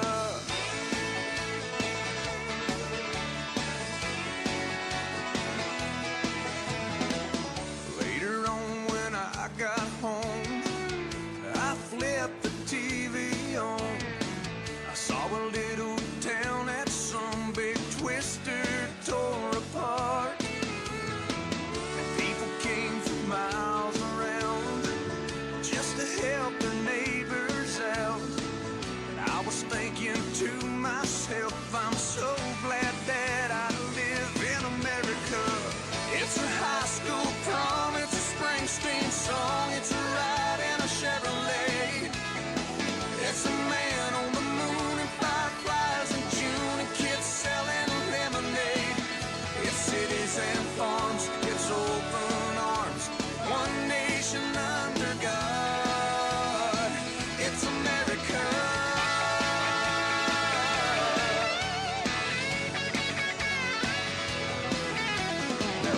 Have another small break in the program. This is Vanessa Broussard with RSBN live from Novi, Michigan for the 2023 Lincoln Day Dinner. What a wonderful evening everyone is having at this cocktail attire event. President Donald J. Trump will be speaking soon, and he will also be presented with the Man of the Decade Award. What better award? I mean, just the words alone, you have to agree with. Man of the Decade. He truly is. He's a loved man. All the MAGA hats around here. I saw a woman with this huge hat on, not your average baseball cap. And I'm going to have to find her after the show and ask her who made that, where did she get it, because I need one. So a lot of Trump supporters here ready to see him. Hey, before we cut away to the programming a couple of minutes ago, we were talking about President Trump's plans to restore law and order in our country. As you know, these Democrat-run cities, they are wanting to defund the police, and he wants to back the police. He wants to back our military, our law enforcement, our military is replenishing, our law enforcement officers. Sometimes, a lot of times, you know, they feel like they don't have the backing necessary that they need. They don't have the support that they need in these liberal-run cities. But President Trump supports you. We, the Americans, support you, and thank you as well. Looking at President Trump's plans, he says there's never been anything like it. And that's when he talks about the bloodshed and the crime going on in our cities. He said his plan is to restore law and order in our cities and throughout the country. He says first, because police forces have been gutted by Democrats' war on police. He says he'll sign a record investment in hiring, retention, and training for police officers nationwide. President Trump says this bill will also increase vital liability protections for officers because the Democrats want to take those protections away from our police because they want them to do their jobs and we want them to do their jobs right. You can't take their protections away if you're going to have them do their jobs properly. And he's absolutely right when he says that. How do you expect them to do the jobs that they need to do to protect our communities, themselves when they don't have the means necessary because you're defunding them. President Trump says he also wants to qualify for this new funding and all other Justice Department grants. He will insist that local jurisdictions return to proven common sense policing measures, such as stop and frisk. Very simple, he says. You just stop them and you frisk them, strictly enforcing existing gun laws against Ladies and convicted gentlemen, felons. Please welcome to the stage Congresswoman Lisa McClain. And we'll be right back with you. I love you too. And I love whoever got the stool. So thank you. So good evening, everyone. My name is Lisa McClain, and I am proud to represent Michigan's 9th District in Congress. It is an honor for me to be here today at the OCRP Lincoln Day dinner. But I have one question for all of you this evening. Who is ready to see the 45th president, soon to be the 47th president of the United States of America? I hear you, and I am excited too. But let me tell you why I'm excited. I'm excited to see Donald Trump because I am tired of trying to fight Joe Biden's radical leftist agenda alone. And I think it's time we kick Joe Biden out of the White House and put a conservative Republican back in that Oval Office. Let's reflect for a minute. Do we remember how good we had it from 2016 to 2020? Our economy was unstoppable. Our nation was secure. We actually supported our police officers, and we held China at bay. That was our America. But now, we're living in Joe Biden's America. And in Joe Biden's America, weakness is the national motto, and corruption is the name of the game. Just look at our southern border. Now I ask you, do you think our southern border is secure? Since Joe Biden took office, over 5 million illegal migrants have entered this country. Joe Biden stopped the construction of the Trump border wall, rescinded Title 42, and he put out a welcome mat to anyone and everyone on his very first day in office. And let's look at what happened since President Biden did this. Unfortunately, fentanyl has become the #1 killer of people from 18 to 45 years of age in this country. Crime and homelessness have risen dramatically, and innocent lives have been taken at the hands of criminals that don't belong in our United States. It is absolutely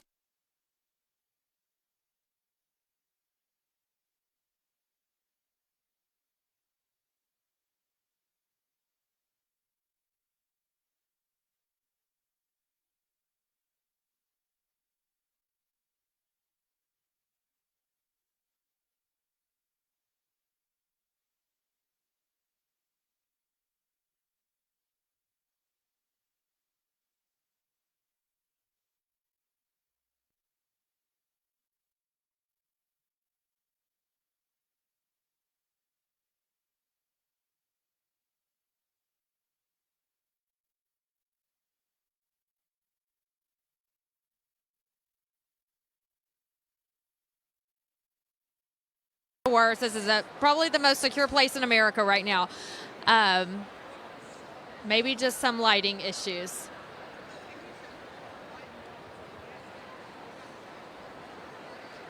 So we're working to... Okay, so now they're telling us we have bad weather outside. So we have storm conditions outside. So that is probably what's going on. And the Lord said, let there be light. Yes, the Lord said, let there be light, she said. So we are going to continue on with the program. Must be too many people in this room, using too much electricity. Don't worry, those batteries will make everything better. But think about it for 1 minute. It is absolutely that is disgusting that Joe Biden has let this happen.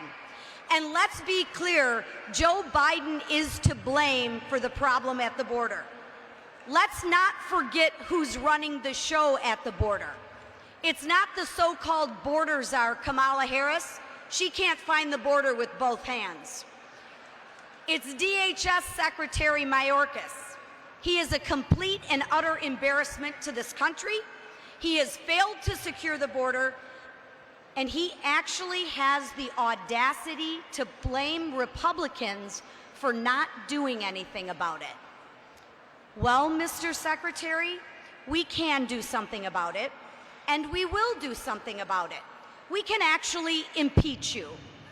And that's exactly what I called for on the House floor just a few weeks ago. Because too many lives have been lost not to take action. And let's be honest, if President Trump were in the White House, he would have taken action. In fact, if President Trump was in the White House, we'd have never been in this situation to begin with, because he had you safe and secure. But let's take a look at our economy. Joe Biden has spent trillions and trillions of your tax dollars on his woke agenda. And the only thing that has come from it is record high inflation. You're still paying more for gas, you're still paying more for groceries, and you're paying more for everything because Joe Biden decided to recklessly spend your money with a stroke of his pen. But Joe Biden hasn't stopped at tanking our economy. He's tanked our foreign policy too. Right now, as we speak, China is moving aggressively towards us, economically, militarily, and educationally. The president has been weak on China since his first day he took office. I can give you about 5 million reasons why. As a member of the Oversight Committee, I can tell you that our investigation has proven that the Biden family, including Hunter Biden, has received millions upon millions from China in a scheme to make them rich. And they have weaponized the DOJ to cover their tracks. But that's unfortunately not the worst of it. Joe Biden has used the Department of Justice to attack his #1 political opponent, Donald J. Trump. Now, I won't lie to you, none of this gives me much hope for this country or to be hopeful for this country. But let me tell you why I still have hope and why I still believe America is the greatest country on earth. It's because for about 250 years we have fought tooth and nail for a better tomorrow, one where freedom rings and faith in the American dream still exists. It's the America our founding fathers created, and it's the America we have got to protect. I think of the Revolutionary War and how it looked like all hope was lost as the British took New York and controlled the seas. I think of the Civil War, when our country was so divided that blood was spilled by our fellow Americans. I think of World War II, when it seemed like all hope was lost in Pearl Harbor. And I think of the Cold War, when the Soviets put us on the brink of nuclear destruction. Each of these events in history could have resulted in the end of America, but it didn't. And it didn't because there was one thing that kept us going through each of these difficult times. One thing, and that was our leaders and their leadership. The leadership of George Washington gave us our freedom. The leadership of Abraham Lincoln kept our union together. The leadership of Dwight D. Eisenhower led to the end of the Great War. And the leadership of Ronald Reagan ended the Cold War and tore down the Berlin Wall. These leaders were strong, they were decisive, and they did not waver. They believed in America and had hope for the future. They took action and they did what was best for our country. Today, what we need is that kind of leadership again. The current president cannot lead. He never has. He flip-flops on positions, lies, blames everyone but himself for his failures, and let me tell you, he has a lot of failures. He may hold the title of the free world, but the truth is that he hasn't led one single day since he's been in office. But do you know who does know how to lead? President Donald J. Trump. He is the leader this country needs, and it can turn the United States around and make America great again. We saw it happen for 4 years. We lived it for 4 years. And I don't know about you, but I think it's time for another 4 years, ladies and gentlemen. And that is why Donald Trump has my unwavering endorsement for President of the United States. And I know he has your endorsement too. He is what we need to get this country back on track and make America great again. I want to thank Vance Patrick, OCRP, for hosting this incredible Lincoln Day dinner. I want to thank all of you for showing up and supporting the Republican Party here in Michigan. Thank God for Donald J. Trump. Thank God for you. God bless our state. And now let's give a warm welcome to the next president, Donald J. Trump. Please watch it. Please take a look at the screen. This sounds like political presidential talk to me, and I know people have talked to you about whether or not you want to run. Would you ever? But, you know, I just probably wouldn't do it, Oprah. I probably wouldn't, but I do get tired of seeing what's happening with this country. And if it got so bad, I would never want to rule it out totally, because I really am tired of seeing what's happening with this country, how we're really making other people live like kings, and we're not. Inflation in the U.S. is now at 6.5% higher in December compared to a year ago. A state of emergency at the Texas border. We turn to the other news this Sunday night and to the somber homecoming for the 13 brave Americans killed in Thursday's attack at the Kabul airport. You're a golfer. Yeah. Why don't you just play golf? Why would you want to give up a great life and go back to that hellhole? Because I love the country. Donald Trump wins the presidency. Crews break ground on a new section of wall along the U.S.-Mexico border. We have seen month after month of solid job growth.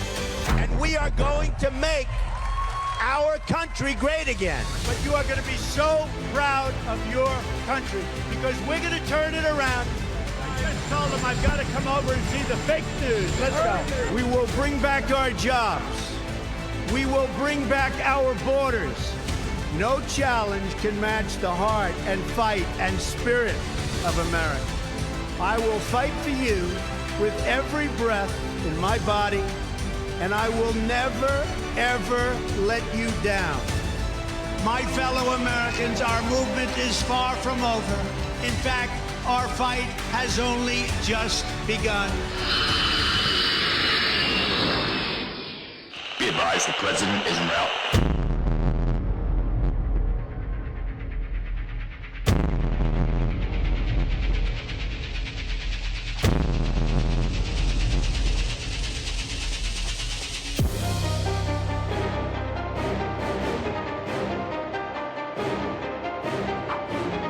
Ladies and gentlemen, please welcome the next president of the United States, President Donald J. Trump.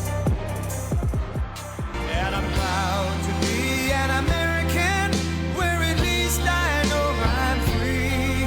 And I won't forget the men who died, who gave that right to me. And I gladly stand up next to you and defend her still today. 'Cause there ain't no doubt I love this land. God bless the USA.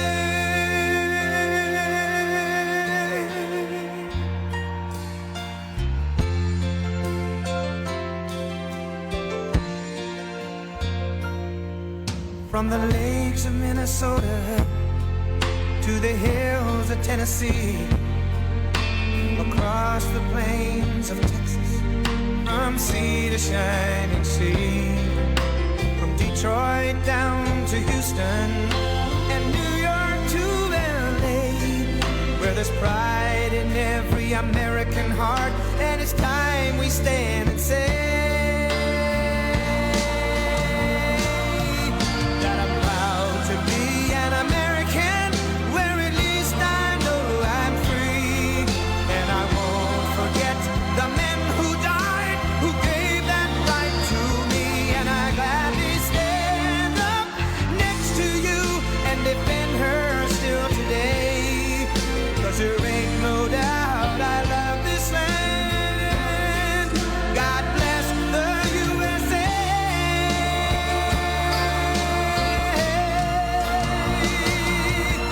And I'm proud to be an American, where at least I know I'm free, and I won't forget the men who died, who gave that right to me, and I gladly stand up next to you and defend her still today, 'cause there ain't no doubt I love this land.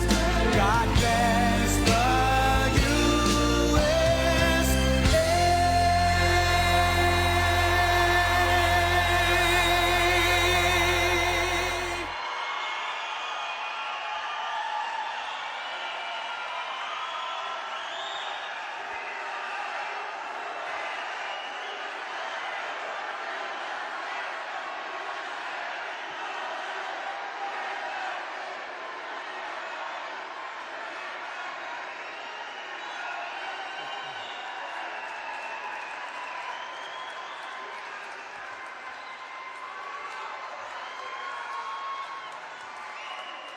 Thank you very much, Lisa. It's great to be back in Michigan. We love Michigan with the amazing Patriots of Oakland County. And tonight I'm deeply honored to receive the Oakland County GOP's Man of the Decade Award for the second time.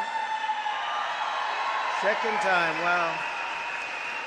Almost 10 years to this day ago. It was a great honor. In 2013, I received it, and I remember I got up and I said, "How come you're allowing them to take away your car business?" What did I know, right? But I was right about that. But it's really an honor to be with you. I want to thank Oakland County Republican Party Chairman Vance Patrick, great guy. I also want to recognize Michigan State Senators Jim Runstad and Jonathan Lindsay. They're great people. Thank them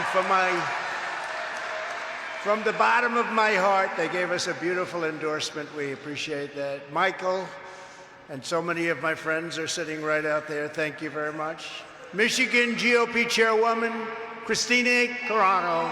Christina Carano she's a hard worker. She's working very hard. She wants to keep this as a very honest election, not easy to do. One of the great senators, one of the most powerful people. By the way, an incredible football coach. He was an incredible football coach, and now he's an incredible senator. Tommy Tuberville of Alabama. Where's Tommy? Tommy! He's an incredible man. Thank you. And they love him in Alabama. They love him all over the country. Somebody that really put up a good fight, fought very, very hard for Governor Tudor Dixon. Where's Tudor? She's a terrific person, and she fought hard. A friend of all of ours and a very well-known person in Michigan. He's a great restaurateur, Mark Zarkin. Thank you very much, Mark. It was a fantastic job. The food is very good, Mark.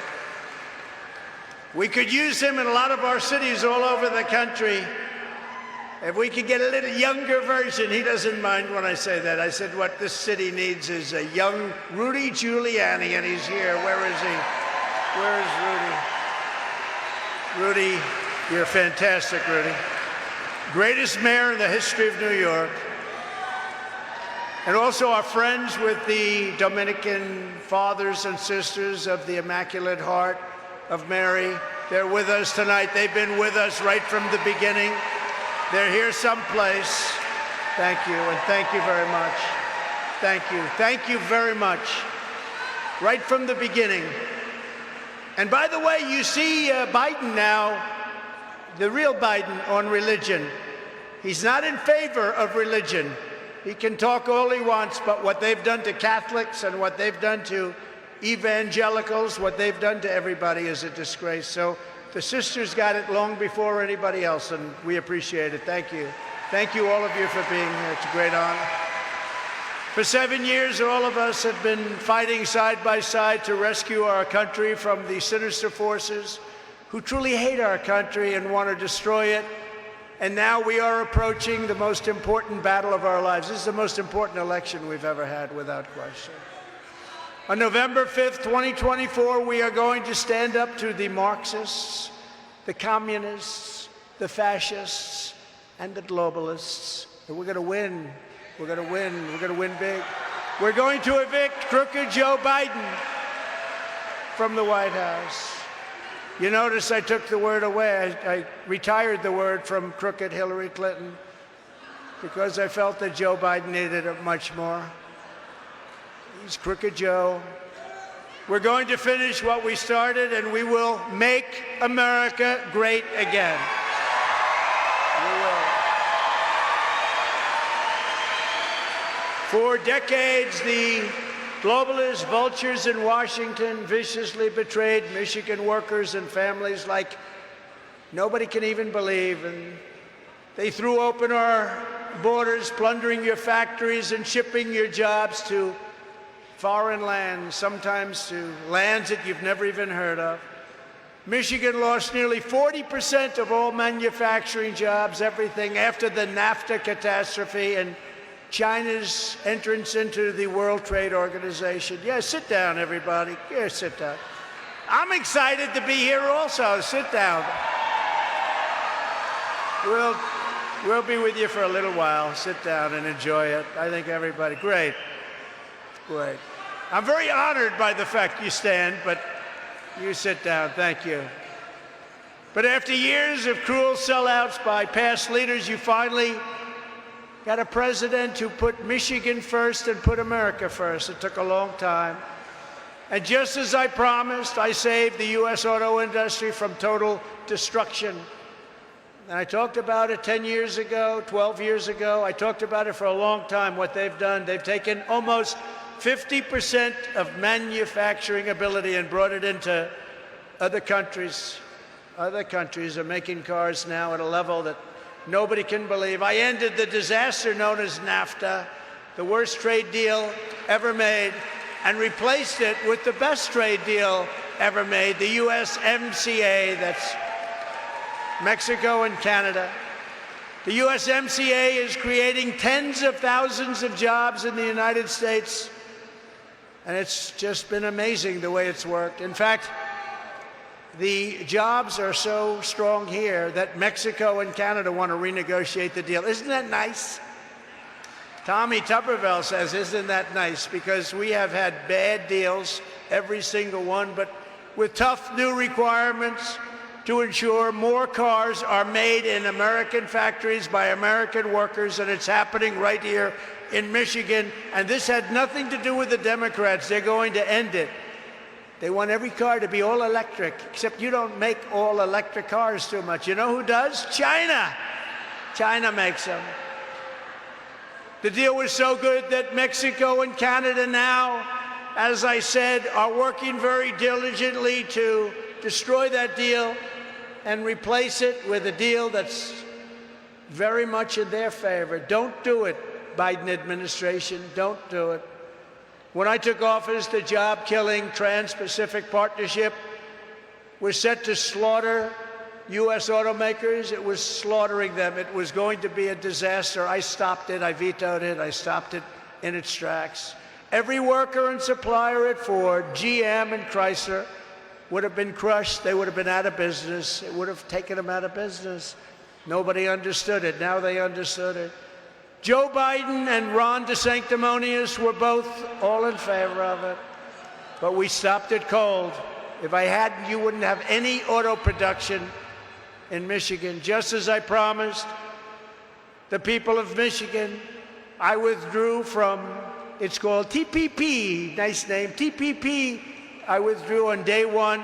I totally renegotiated Obama and Biden's horrendous Korea trade deal, one of the worst trade deals. But I renegotiated it. It would have flooded our market with foreign pickup trucks and cars, decimating your industry. I ended it, and I made it into a great deal. It's now a great deal for you. I also placed historic tariffs on all foreign aluminum and foreign steel, which saved your steel industry. Otherwise, you wouldn't even have a steel industry. And if you don't have steel, you don't have a country. Like borders, like elections, you got to have real elections. We don't have real elections. We have fake elections.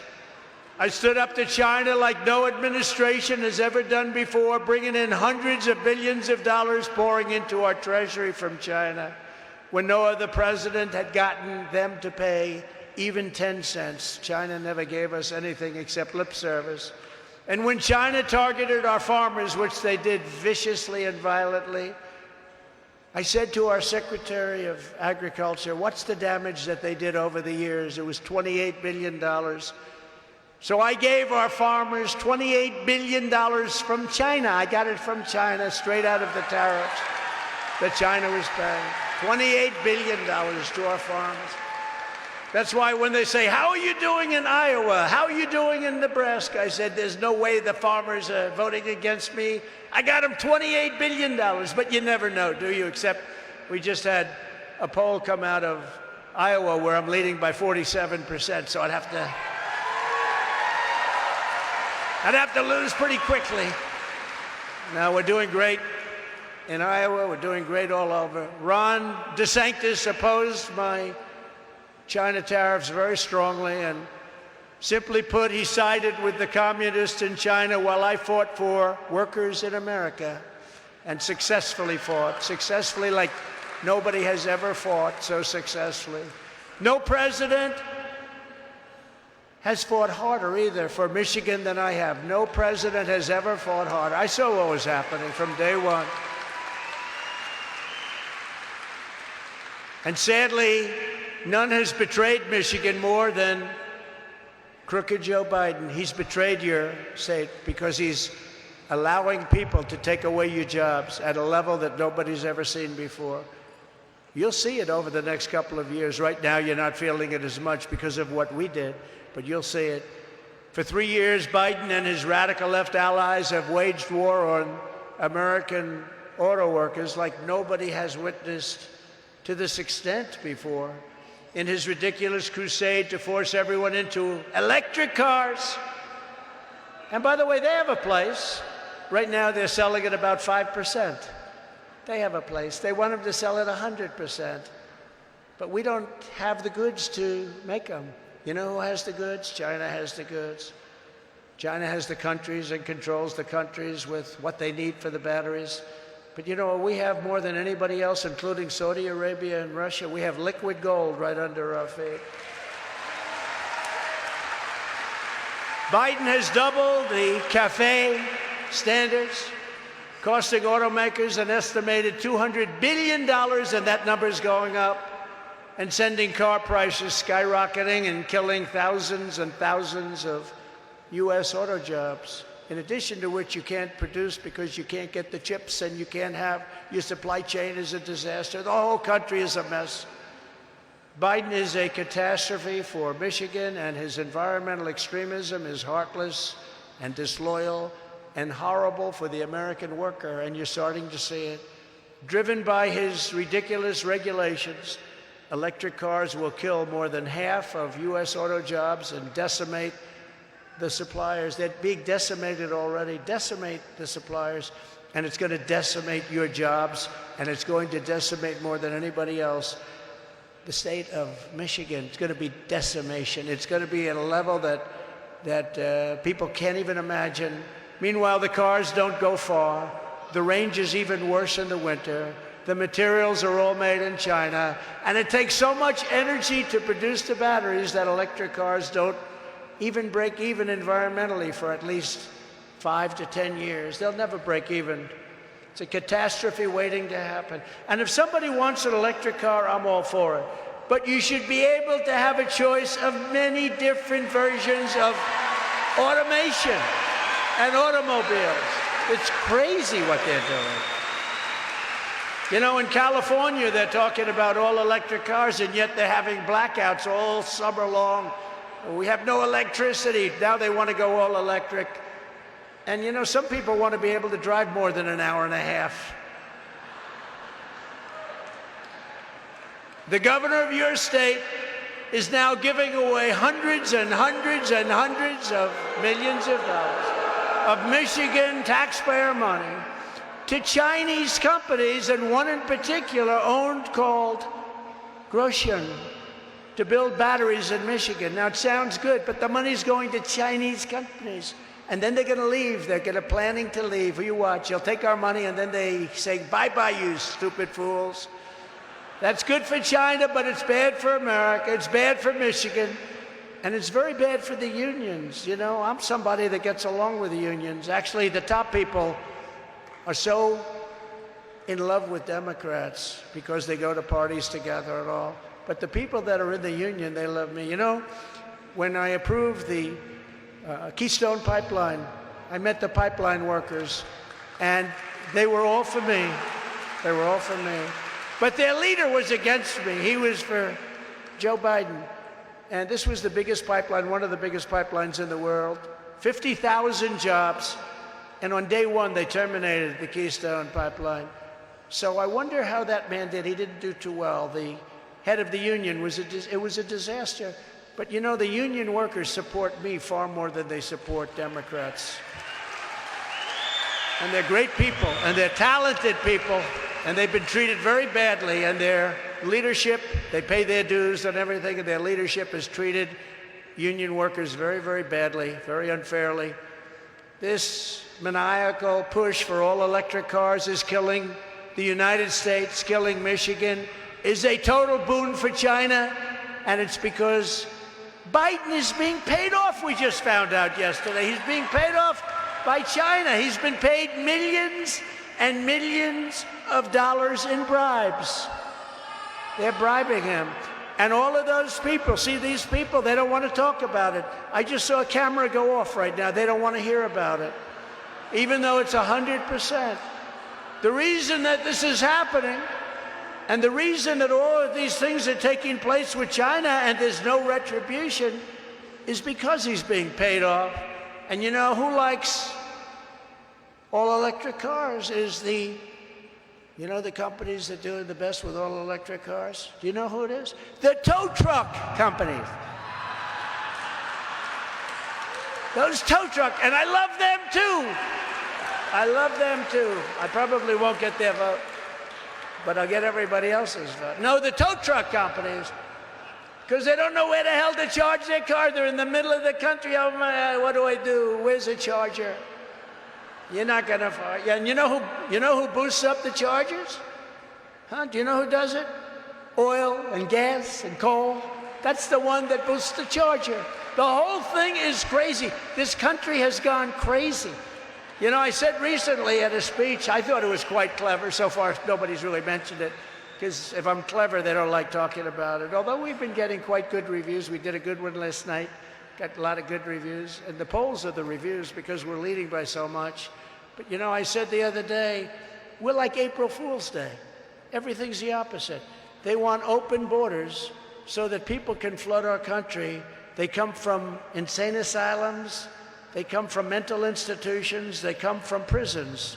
They come from all sorts of places. We don't even know who they are. We don't even know what countries they're coming from. That's April Fools. Who wants an open border? We want people to come into our country. Rudy understands that better than anybody, but they have to come in legally. The job you did in New York was so amazing. You don't get enough credit for it.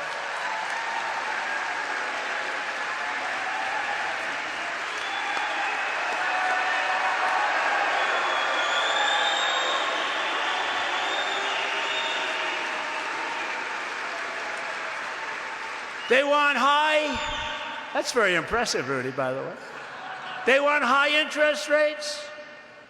They want high taxes. They want to quadruple your taxes.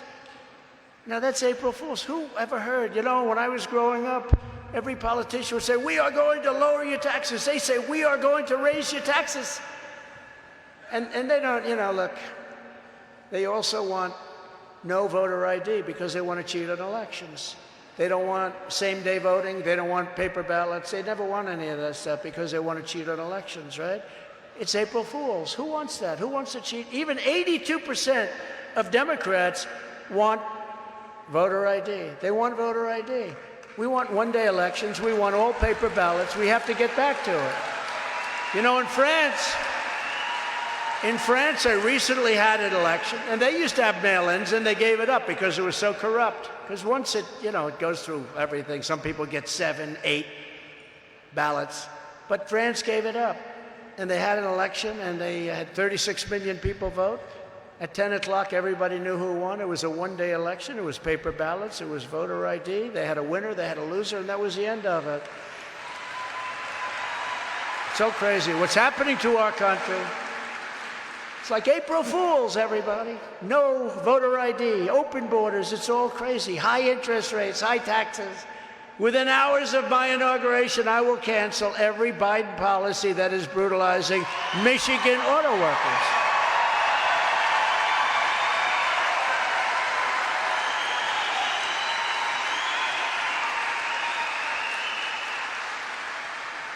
You know, it's amazing. When I was in the White House, I'd meet with a lot of the heads of the unions, and they loved me. I said, there's no way. We'd have lunch. I'd have 5 or 6 of them at a time, sometimes 1 or 2.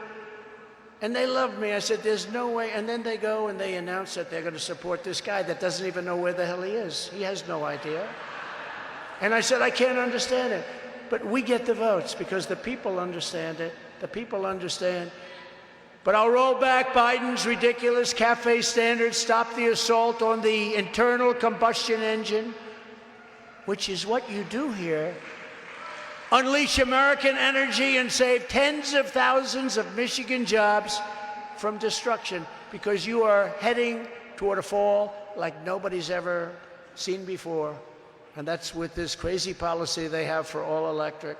Under Biden, we have record high trade deficits, also known, in my opinion, as losses. We lose a fortune to China, to Japan, to all these countries. I renegotiated many of the deals. The rest of them were under consideration. But we made new deals with South Korea, with Japan. We made an unbelievable trade deal with China. They buy $50 billion worth of our product that they weren't buying. They didn't want to buy anything. The number was supposed to be $15 billion. And I said to my people, did you say 50 billion or 15? They said, sir, we said 15. I said, make it 50. And we got it. And it was great for manufacturers and great for farmers. But now I understand under the Biden administration, they're not living up to their agreement. Why should they? They have the goods on Biden. You understand that, right? They have the goods. He's not going to do anything. For this reason, I will also pass landmark legislation to be known as the Trump Reciprocal Trade Act. So that if China or India or any country hits us with a 100, 200, or even 300% tax or tariff, the numbers are unbelievable, how unfair it is. Anything like that, we will immediately, on all American goods, we will immediately hit them with tariffs and taxes that are exactly the same. So if they charge us 100%, we charge them 100%. You know, it's funny, I spoke to a senator that's not really a senator, who's not really into business. He said, so explain this to me. You're saying that if, let's say, India, and they really do a very big number on us, like Modi very much, I love the Indian people, but boy, do they take advantage of us on trade. So he said, so if India charges us 100% for a motorcycle, Harley Davidson, they're building plants now in India because they can't get them in because the tax is so high. It's so high, the tariff is just a disaster. So he said, if India charges us 100, we charge them 100, right? Is that what you're saying?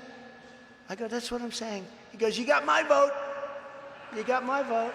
But there are senators that won't approve it, and there are people that won't approve it. I had one senator from Pennsylvania. He left. He couldn't have won for dog catcher, frankly. He's gone.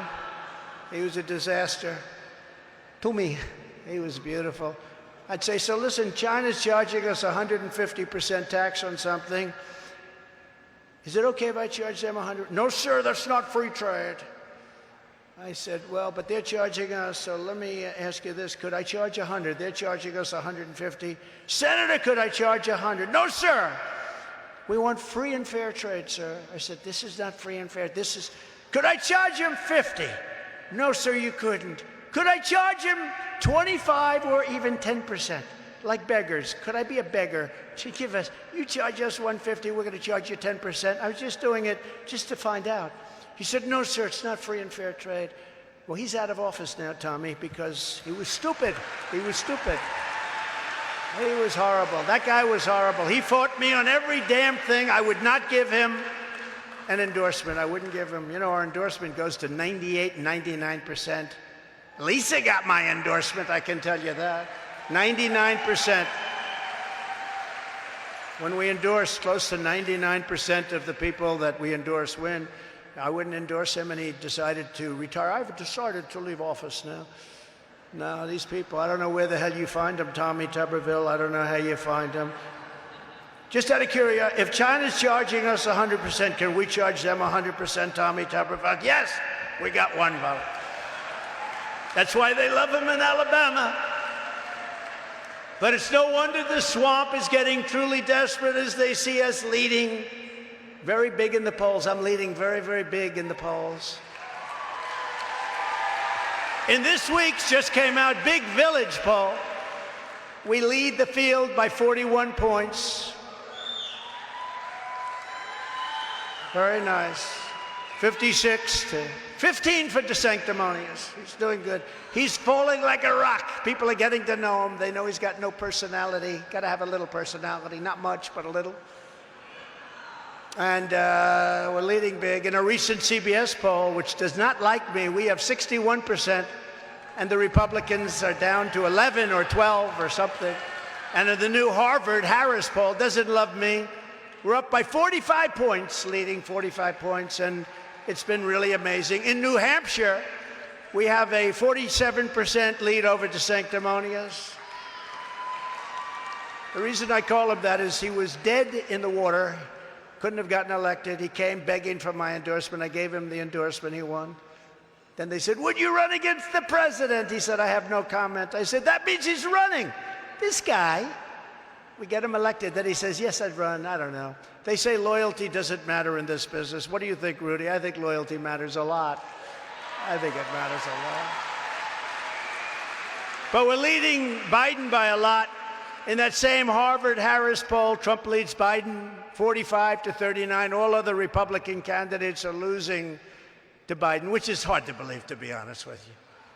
This young man right here sitting in the front is about 12 years old. He should be leading by 40 or 50 points. Anybody should be leading. It's horrible. Look, it was a rigged election. That's the only way they can win. These incredible poll numbers are one of the main reasons the Marxist left is weaponizing the criminal justice system to try and stop us. If I wasn't running, or if I was doing badly in the polls, all of this investigation bullshit would stop immediately. Stop immediately.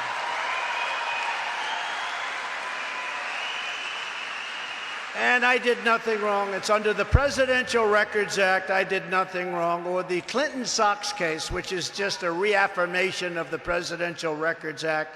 We did nothing. You know what the Clinton Sox case is? That's where Clinton, President Clinton, took out tapes and things of foreign leaders, very big deal, and he put them in his socks, and they found it in his sock drawer. So they call it the.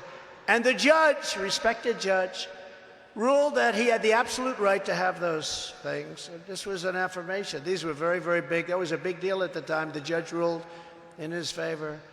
2 weeks ago, Joe Biden ordered his top political opponent to be arrested. That's me. I never learned about being arrested at the Wharton School of Finance. They didn't have a class on arrest. We learned other things. We learned finance and things. We didn't learn about arrest. But arrested on fake and fabricated charges right in the middle of a presidential election in which Biden is losing by a lot. Can you imagine that? Sir, you're going to be arrested today. You're winning by 20 points. You're going to be arrested today. This is a continuation of the greatest witch hunt of all time, which began as I came down with our great future, then future First Lady, who people love. People love her. We came down the golden escalator in Trump Tower. Its primary purpose is a thing called election interference, but we will not let that happen. They did it in 2020. They're not doing it again. We're not going to allow it to happen. Every time the radical left, Democrats, Marxists, communists, and fascists indict me, I consider it a great badge of honor and a badge of courage. Consider it great. Essentially, I'm being indicted for you, and I believe the you is more than 200 million people that love our country. I believe that strongly.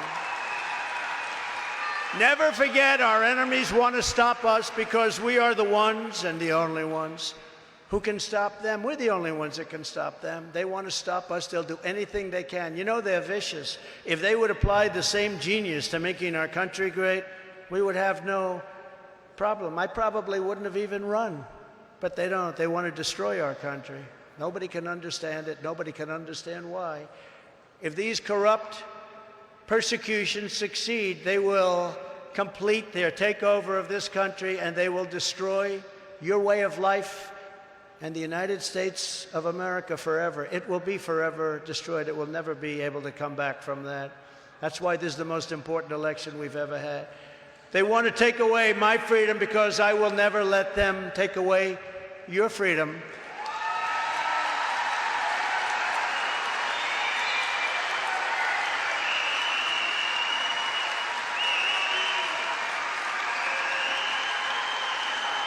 Thank you.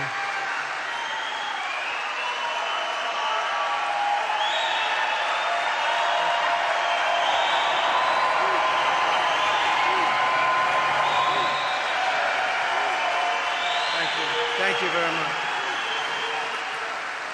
Thank you very much.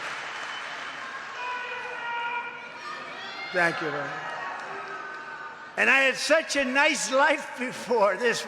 I had the greatest life. But you know what? I would do it again. A lot of people say, would you do it again?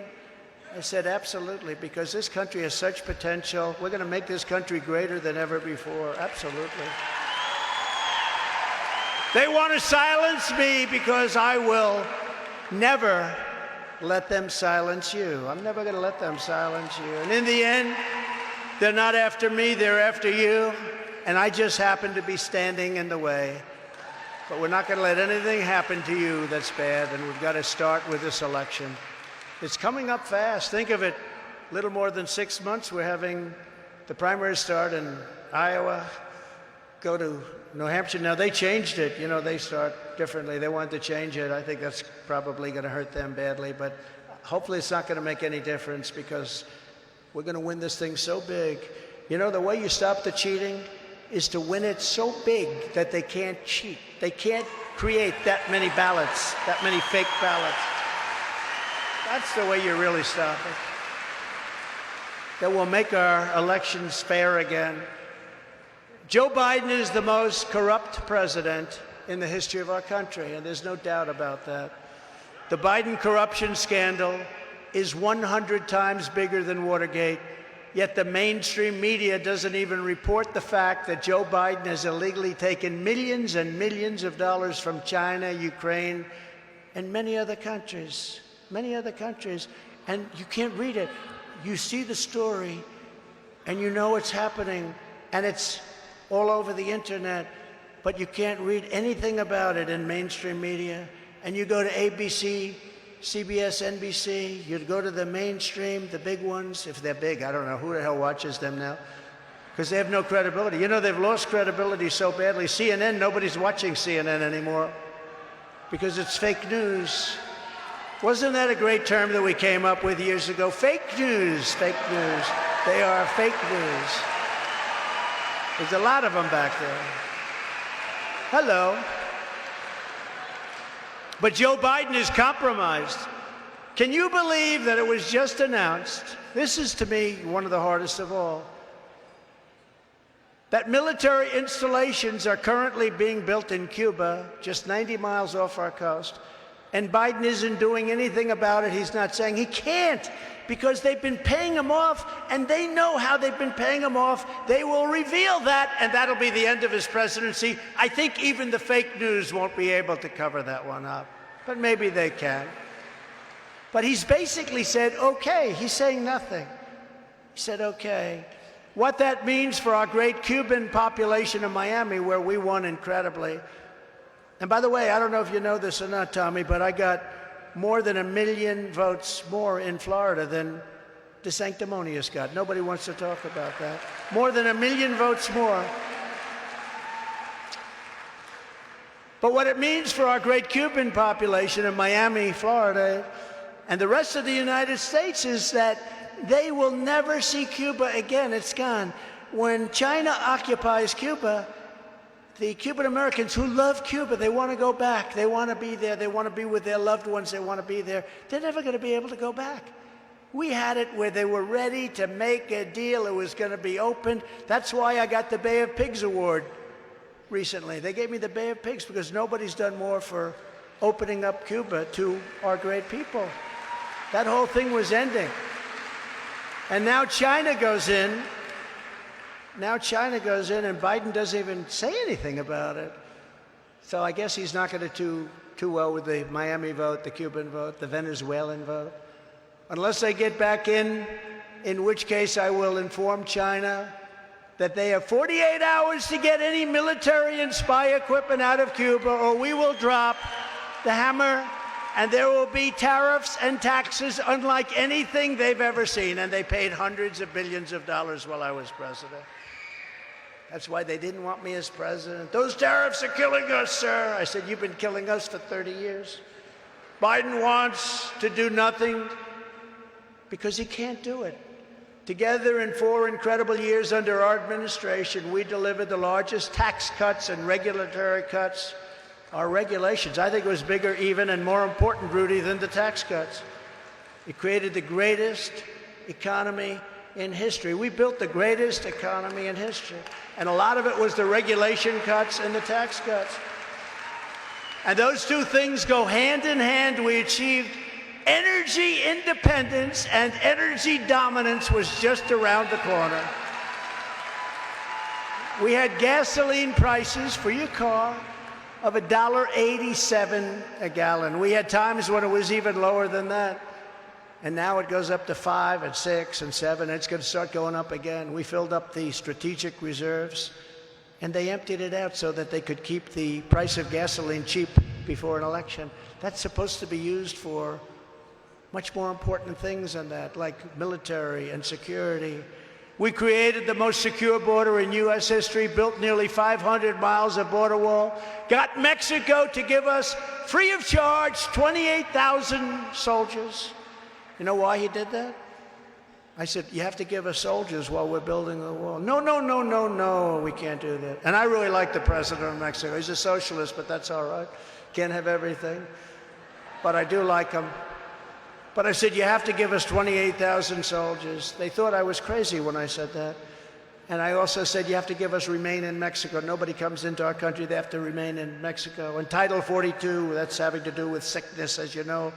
We just don't want sick people that are going to come in and affect our country. And catch and release, you have to end it. But I said, we need all these things. And the woman at the State Department said, sir, they'll never do this. I've been doing this for 25 years, sir. They will never do it. She was actually very good, but she was so used to being turned down. I said, oh, they'll do it, 100%, 100%. What do you mean 100%, sir? They're never going to do that. Why would they give us free soldiers? You'll see. So the top person in Mexico outside of the president, El Presidente, great guy. But the top person came in, he sat down, I said, here's what we need. We need 28,000 soldiers free of charge because you're letting all these people pour into our country and we're building the wall. And we need them immediately, free of charge. He laughed at me. Then I said, we need the other things that we just went over. We need no more catch and release. I'm not doing it. We're going to catch and we're going to release them into your country, not into our country. And we need stay in Mexico. I gave him a list of 10 different things, all of which are impossible. And he said, sir, you must be, why would we, we're not going to do that. I said, yes, you're 100%. I told him, 100% you're going to do it. No, we're not going to do it, sir. He said, here's what's happening. And I had right in front of me an executive order that if you don't do it, we're going to charge you 25% tariff and taxes on all of your cars and every other thing that you sell into the United States of America. You took the business away. Now you're going to pay a big tax. And I'm ready to sign it. And this was a Friday. I said, this goes into effect Monday morning at 9 o'clock. And I'm being nice by saying 9 because I was going to say, why didn't you make it 7? But they didn't do that. Goes into effect Monday morning at 9 o'clock. Sir, I'm sure you wouldn't do that. I said, no, 100% I'm going to do it. Sir, do you mind if I leave the room for a few minutes? I'd like to make a phone call. He came back about 5 minutes later. Sir, we would be honored to allow you to do all of the things. We would be honored. This would be a great honor for us. Oh, I had many of those things. We got everything. The woman at the State Department, she was good. But she was turned down. She said, I've been turned down for 20, 25 years for asking for that stuff, and you got everything. And I said, 100%, we're going to get everything. So they gave us 28,000 soldiers free. And you know what? If they didn't, we would have made a lot of money on the tariffs, because frankly, there should be tariffs. Because they took our business out of Michigan, they put it into Mexico, and then they sell cars to our country, just like you used to sell cars to our country. But they took 32% of our automobile manufacturing business out of our country.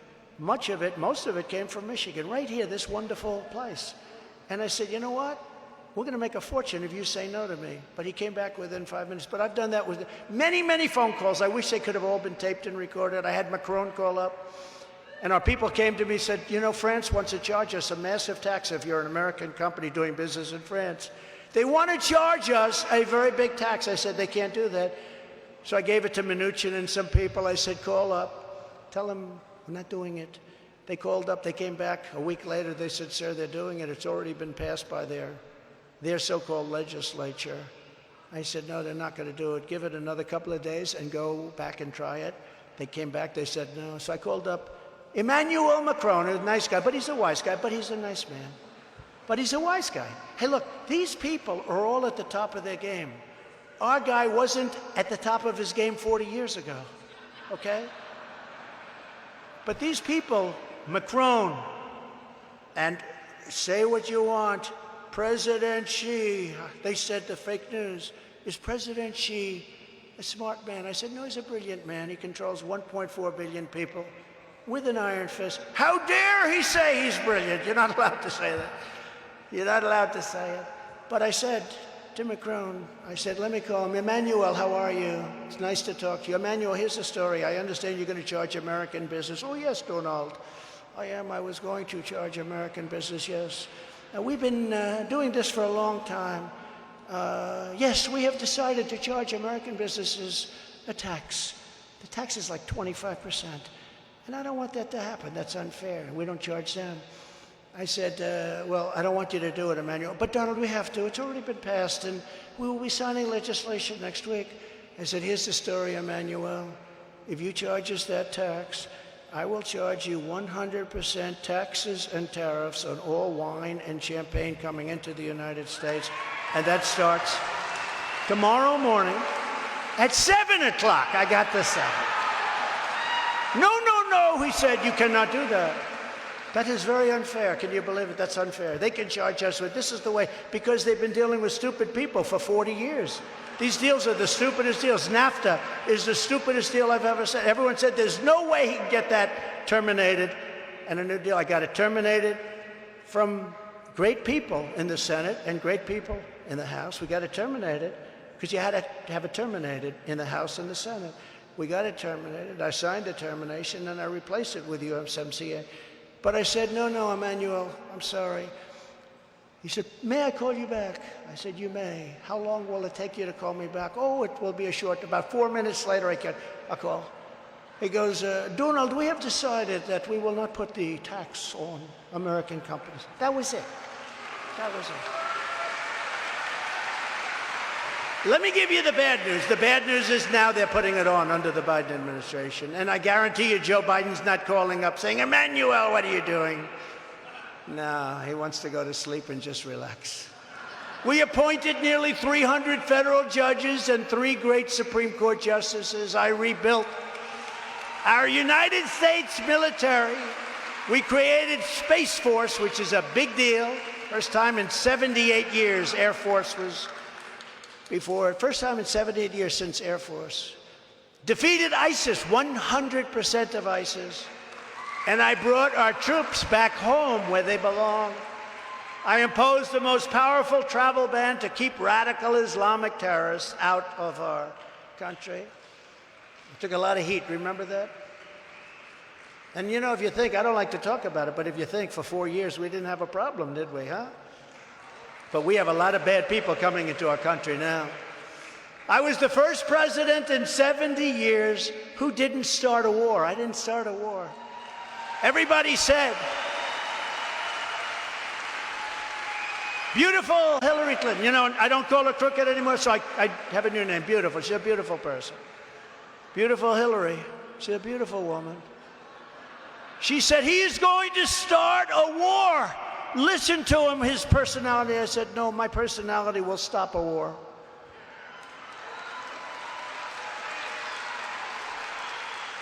And I'm the only person that can say this. I will stop World War III, and we're very close to having World War III. But all of that was only the beginning. Here are some of the rather bold agenda items that I will immediately implement when we become the 47th President of the United States. Before I even arrive at the Oval Office, shortly after I win the presidency, I will have the war between Russia and Ukraine settled. I'll do it in 24 hours. It's not tough to do. That's easy compared to a lot of things. To stop the Marxist prosecutors who release rapists and murderers all over our country while persecuting conservatives, including me, by the way, have you noticed?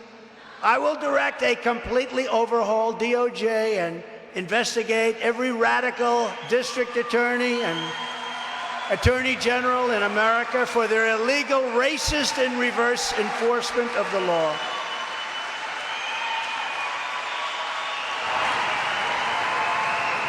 Thank you. I will immediately terminate every open borders policy of the Biden administration. You can come in to our country, but you have to come in legally. We want you to come in, but you have to come in legally.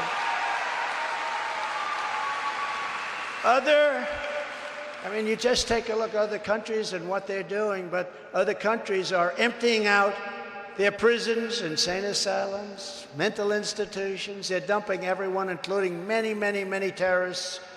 The other day, they had 48 terrorists. They caught 48 terrorists coming in from the border, but that hundreds and hundreds of these people are coming in. They're not being caught. Following the Eisenhower model, Dwight Eisenhower was very tough on the border, believe it or not. We will use all necessary state, local, federal, and military resources to carry out the largest domestic deportation operation in American history. Have no choice. I don't like saying it. We have no choice. Get the bad ones out early, very early. And you know who knows who they are? Our police forces. They know who they are, right, Rudy? They know everyone, every town. They know the good ones. They know the gang members. They know them by their first names. I will invoke the Alien Enemies Act, which most people have never heard of, to remove all known and suspected gang members, drug dealers, or cartel members from the United States, ending the scourge of illegal alien gang violence forever. And I will sign a day one executive order ending automatic citizenship for the children of illegal aliens. They come into our country illegally, they have a child. Congratulations, your child is now a citizen of the United States. To save our economy from Joe Biden's inflation catastrophe and total economic disaster, I will deliver tax cuts, energy price cuts, and interest rate cuts, the likes of which you have never seen before.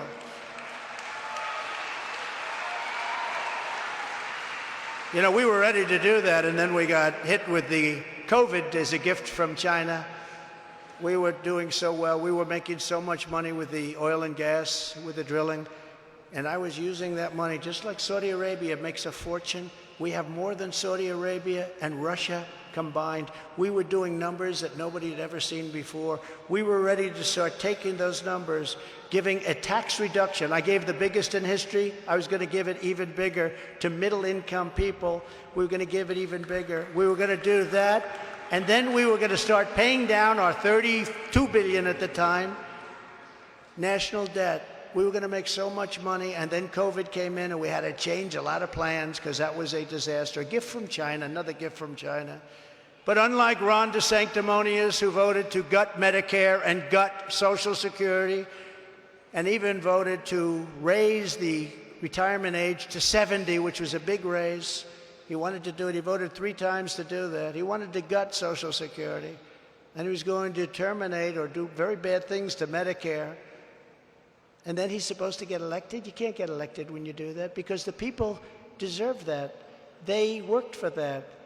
We can't take that away. There are many other things we can do, including oil and gas, where we build up our numbers. There are many, many other things we can do. We're not going to play around with Social Security, and we're not going to play around with Medicare, Medicaid.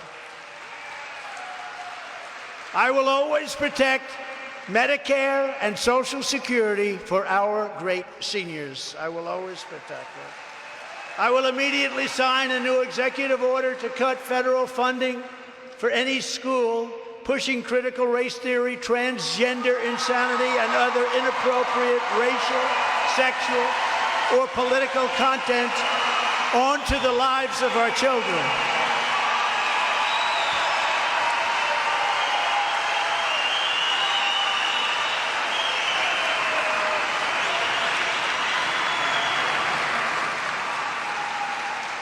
And here's something, it's not even believable that we have to say this. Who would ever think?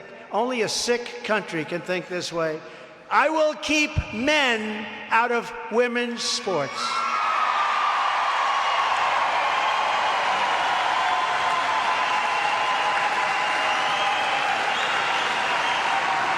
No, can you imagine having to say that?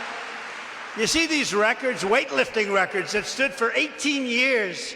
18 years, and now they're being broken by like 100 pounds.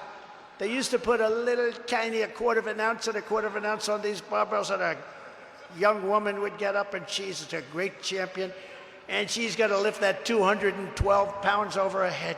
Her mother and father are there, her husband's there, they're so proud of her. They put a quarter of an ounce on each side, a little quarter, little thing, little. 18 years it stood. 18 years. And she got up, and she's so proud. Her parents are there. Oh, and she gets up.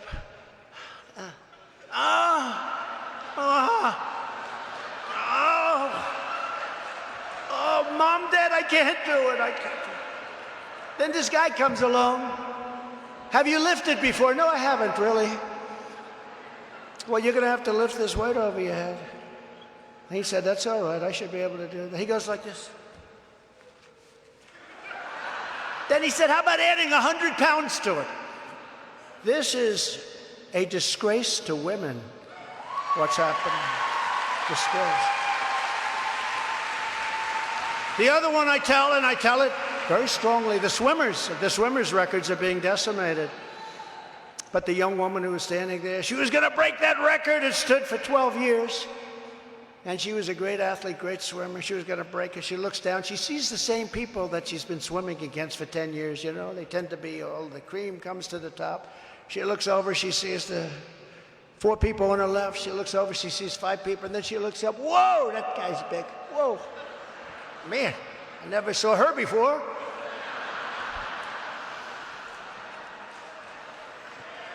And the gun goes off. And this young lady was badly injured, as you know, because I've told this before. She suffered from windburn because this guy went by her so fast that the wind was devastating. Hopefully she'll be recovered.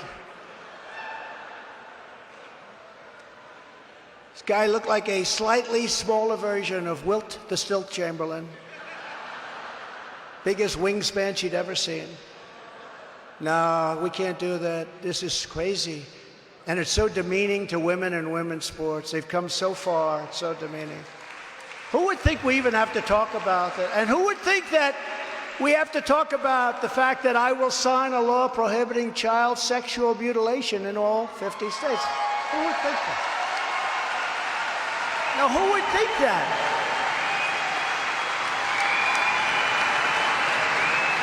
Child sexual mutilation? Can you imagine 10 or 15 years ago? You don't have to say that. Nobody would think child sexual mutilation. We're going to stop it. It's unbelievable. And there are people that don't want you to stop it. That's the more incredible part. There's a lobby out there that's powerful as hell.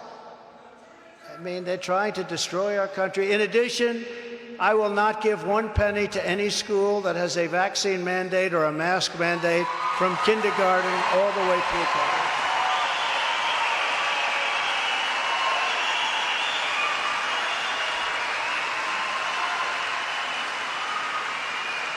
As I announced this month, to continue my long record of standing up to Big Pharma, I will establish a special presidential commission, which I had before we were doing so well. Big Pharma hated me. You know how you can tell? Take a look at how much money they gave me and take a look at how much money they gave to the Democrats. They hated me. And the FDA hated me because nobody ever pushed the FDA like I did. I said, why do you have to wait 7 years, 8 years to get something that's working really well? Why do you have to wait? Very bureaucratic. They hated me. A special presidential commission to investigate what is causing the decades-long increase in childhood diseases, autoimmune disorders, autism, obesity, infertility, and other chronic health problems. Why is this happening at this level? Just as I did 4 years, for 4 years I did this, I will fully uphold the Second Amendment. I will uphold the Second Amendment.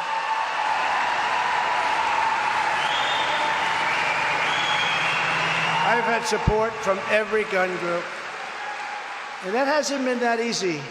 That hasn't been that easy. There's a big lobby against, but I held so strong. Sometimes it wasn't the easiest thing. I will fully uphold and protect your Second Amendment. I will defend innocent life. Nobody did what I've done for innocent life. Nobody even came close. I will bring back free speech in America. And that is what we must do to restore our country to greatness. The USA is a mess. It's a total mess. Our economy is crashing. Inflation is out of control. China, Russia, Iran, and North Korea have formed together in a menacing and destructive coalition. Not even believable that Russia and China would be together. They're natural enemies because of their land. They're natural. Joe Biden and Obama pushed them together. No reason for it. Amazing that it happened, but now they're together, and it is menacing. Our currency is crashing and will soon no longer be the world standard, which will be the greatest defeat that we've had in 200 years. If that happens, we become a complete third world nation. And if you look at our airports today and you look at all of the problems we have at the border and with our elections, we are indeed a third world nation. But I won't let these things happen with me, not even a chance. Just like Russia, as I said, would never, ever have even thought about going into Ukraine. And I talked about Putin. He understood the consequences, and China would not have even given a thought about raiding Taiwan, and that's right now all they think about. If you took the 5 worst presidents in the history of the United States and added them up, they would not have done near the destruction to our country as Joe Biden and the Biden administration have done. They wouldn't have. We are a failing nation. We are a nation in decline. And now these radical left lunatics want to interfere with our elections by using law enforcement. It's totally corrupt, and we will never let it happen. This is the final battle. With you at my side, we will demolish the deep state. We will expel the warmongers from our government. We will drive out the globalists. We will cast out the communists, Marxists, and fascists. And we will throw off the sick political class that hates our country. We will rout the fake news media, and we will defeat crooked Joe Biden. We will liberate America from these villains once and for all.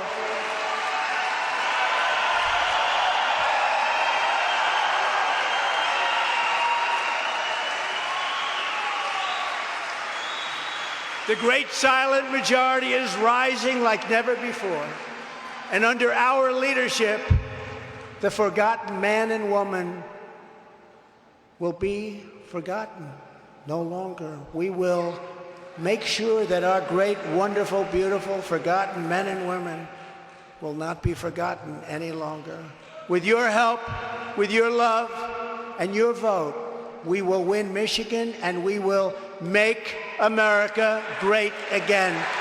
Thank you. God bless you. God bless Michigan, and God bless America. Thank you, everybody. Thank you very much. Thank you.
President Donald J. Trump wrapping up about an hour speech here at the Lincoln Day dinner in Novi, Michigan.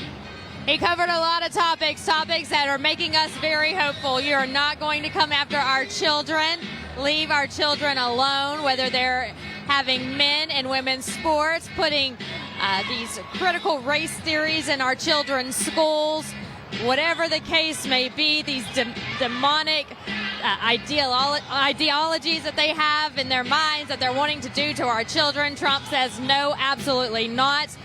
He spoke on Michigan and the auto industry here, getting a lot of round of applause when it comes to the auto industry. He says he's taking a stand on China, that he is one of the only presidents who has really stood up to China. And he also gave some poll numbers that are out, some new numbers. One of the highest numbers that we're seeing is coming out of the Iowa polls, where he's up 47% against Ron DeSantis. 47% is one of the highest numbers that we're seeing there. He's also saying that within hours he will scrap every Biden policy that is negatively affecting Michigan. When he said that, he got a round of applause. The people here in Michigan wanted to hear it. They heard it, and they are eager for 2024 so they can get their state back in order. He talked about the investigations and the indictments against them. He said some words that I cannot repeat, but you heard him say it. The crowd laughed there. He says every indictment is a badge of honor and a badge of courage. He is courageous, and he is honorable. And so good for him for standing up for the American people. That will do it for us here today. I'm Vanessa Broussard, live in Novi, Michigan. Once again, we want to thank our sponsors for allowing us to be here today. Without them, today would not be possible. Of course, we want to thank Birch Gold. If you haven't done so already, log on to their website, Birch Gold's website. You can also text Trump to 989898 to get more information about gold. Blackout Coffee, if you're looking for a coffee maker with conservative views that match yours, make sure that you check out Blackout Coffee. blackoutcoffee.com/RSBN. You can use the coupon code RSBN for 20% off your first order. My Patriot Supply. For emergency food and emergency situations, that's prep2023.com. Prep2023.com, My Patriot Supply. And also check out those Trump trading cards. The official Trump NFTs sold out within 24 hours, but now you can have those physical Trump trading cards. All you have to do is text the keyword cards to 70301. That's 70301 to claim yours right now. So good to have you all here with us as we celebrate this wonderful dinner. The Republican Party here in Oakland County, Michigan, honoring President Donald J. Trump. They awarded him the Man of the Decade Award. He spoke for an hour, giving us hope for a great 2024 run. We're behind him all the way. Thanks for watching RSBN. Stick with us on this campaign trail. We'll be following every move the president makes, and also on the flip side, the Bidens as well. Go to rsbnetwork.com to follow us there. Truth Social, Rumble, we're there as well. And we will see you soon. Have a great night, America.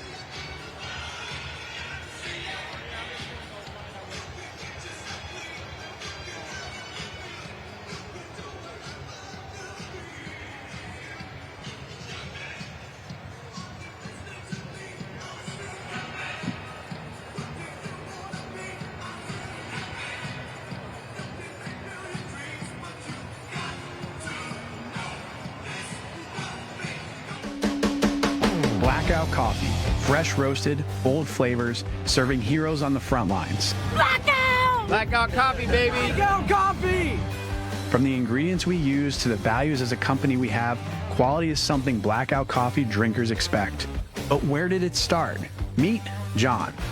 Our thought process in the beginning was to make a coffee for all the everyday American that works hard, plays hard, and never stops. We actually started playing around with the beans, and we came up with different types of beans to make a really strong coffee that does not give you the jitters. My name is Doc, and I am the lead roaster for Blackout Coffee. To me, I've tried all sorts of different coffee, even the smaller independent brands, and Blackout's just different. It tastes different.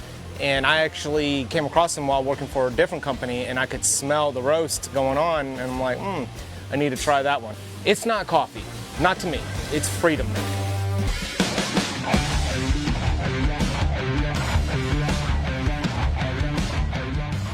What's up, guys? My name is Jaden Hurd, and you're watching Right Side Broadcasting Network. I have a new show over there on Rumble that comes out every Tuesday and Friday called Let It Be Heard. What we do is react to videos, we analyze the culture, and we analyze politics from a biblical perspective. I think you're going to enjoy it, so I'll see you over there. God bless.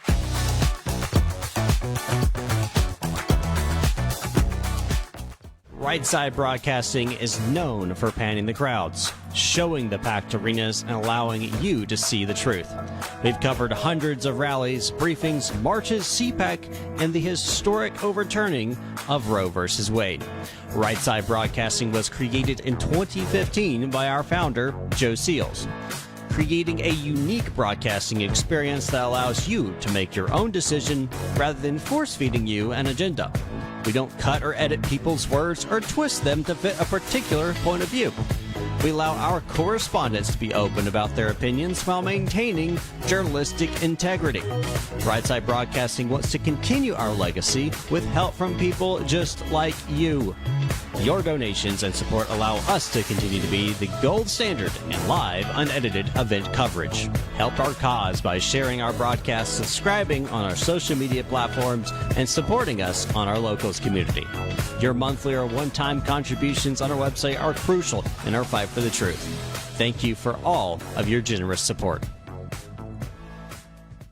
You're still looking good. I'm still feeling good. You know, I've got all your MyPillow products. Mattress topper, bed sheets, MyPillows, towels, slippers, blankets, sleepwear, dog bed. Whoa, Charles. Everyone now can get MyPillow products at huge discounts at MyPillow.com. That's right. Now's the time to go to MyPillow.com or call the number on your screen. Use your promo code to take advantage of our 3-in-1 sale. We're bringing you exciting new products, overstock specials, and closeout deals you won't find anywhere else. For example, when you buy one of our brand new MyPillow 2.0s, you get another one absolutely free. And with our overstock sale, you save 50% on our luxurious Giza Dream bed sheets. That's as low as $29.99 for the best sheets ever. And with our biggest closeout special, you get our all-season slippers for only $35.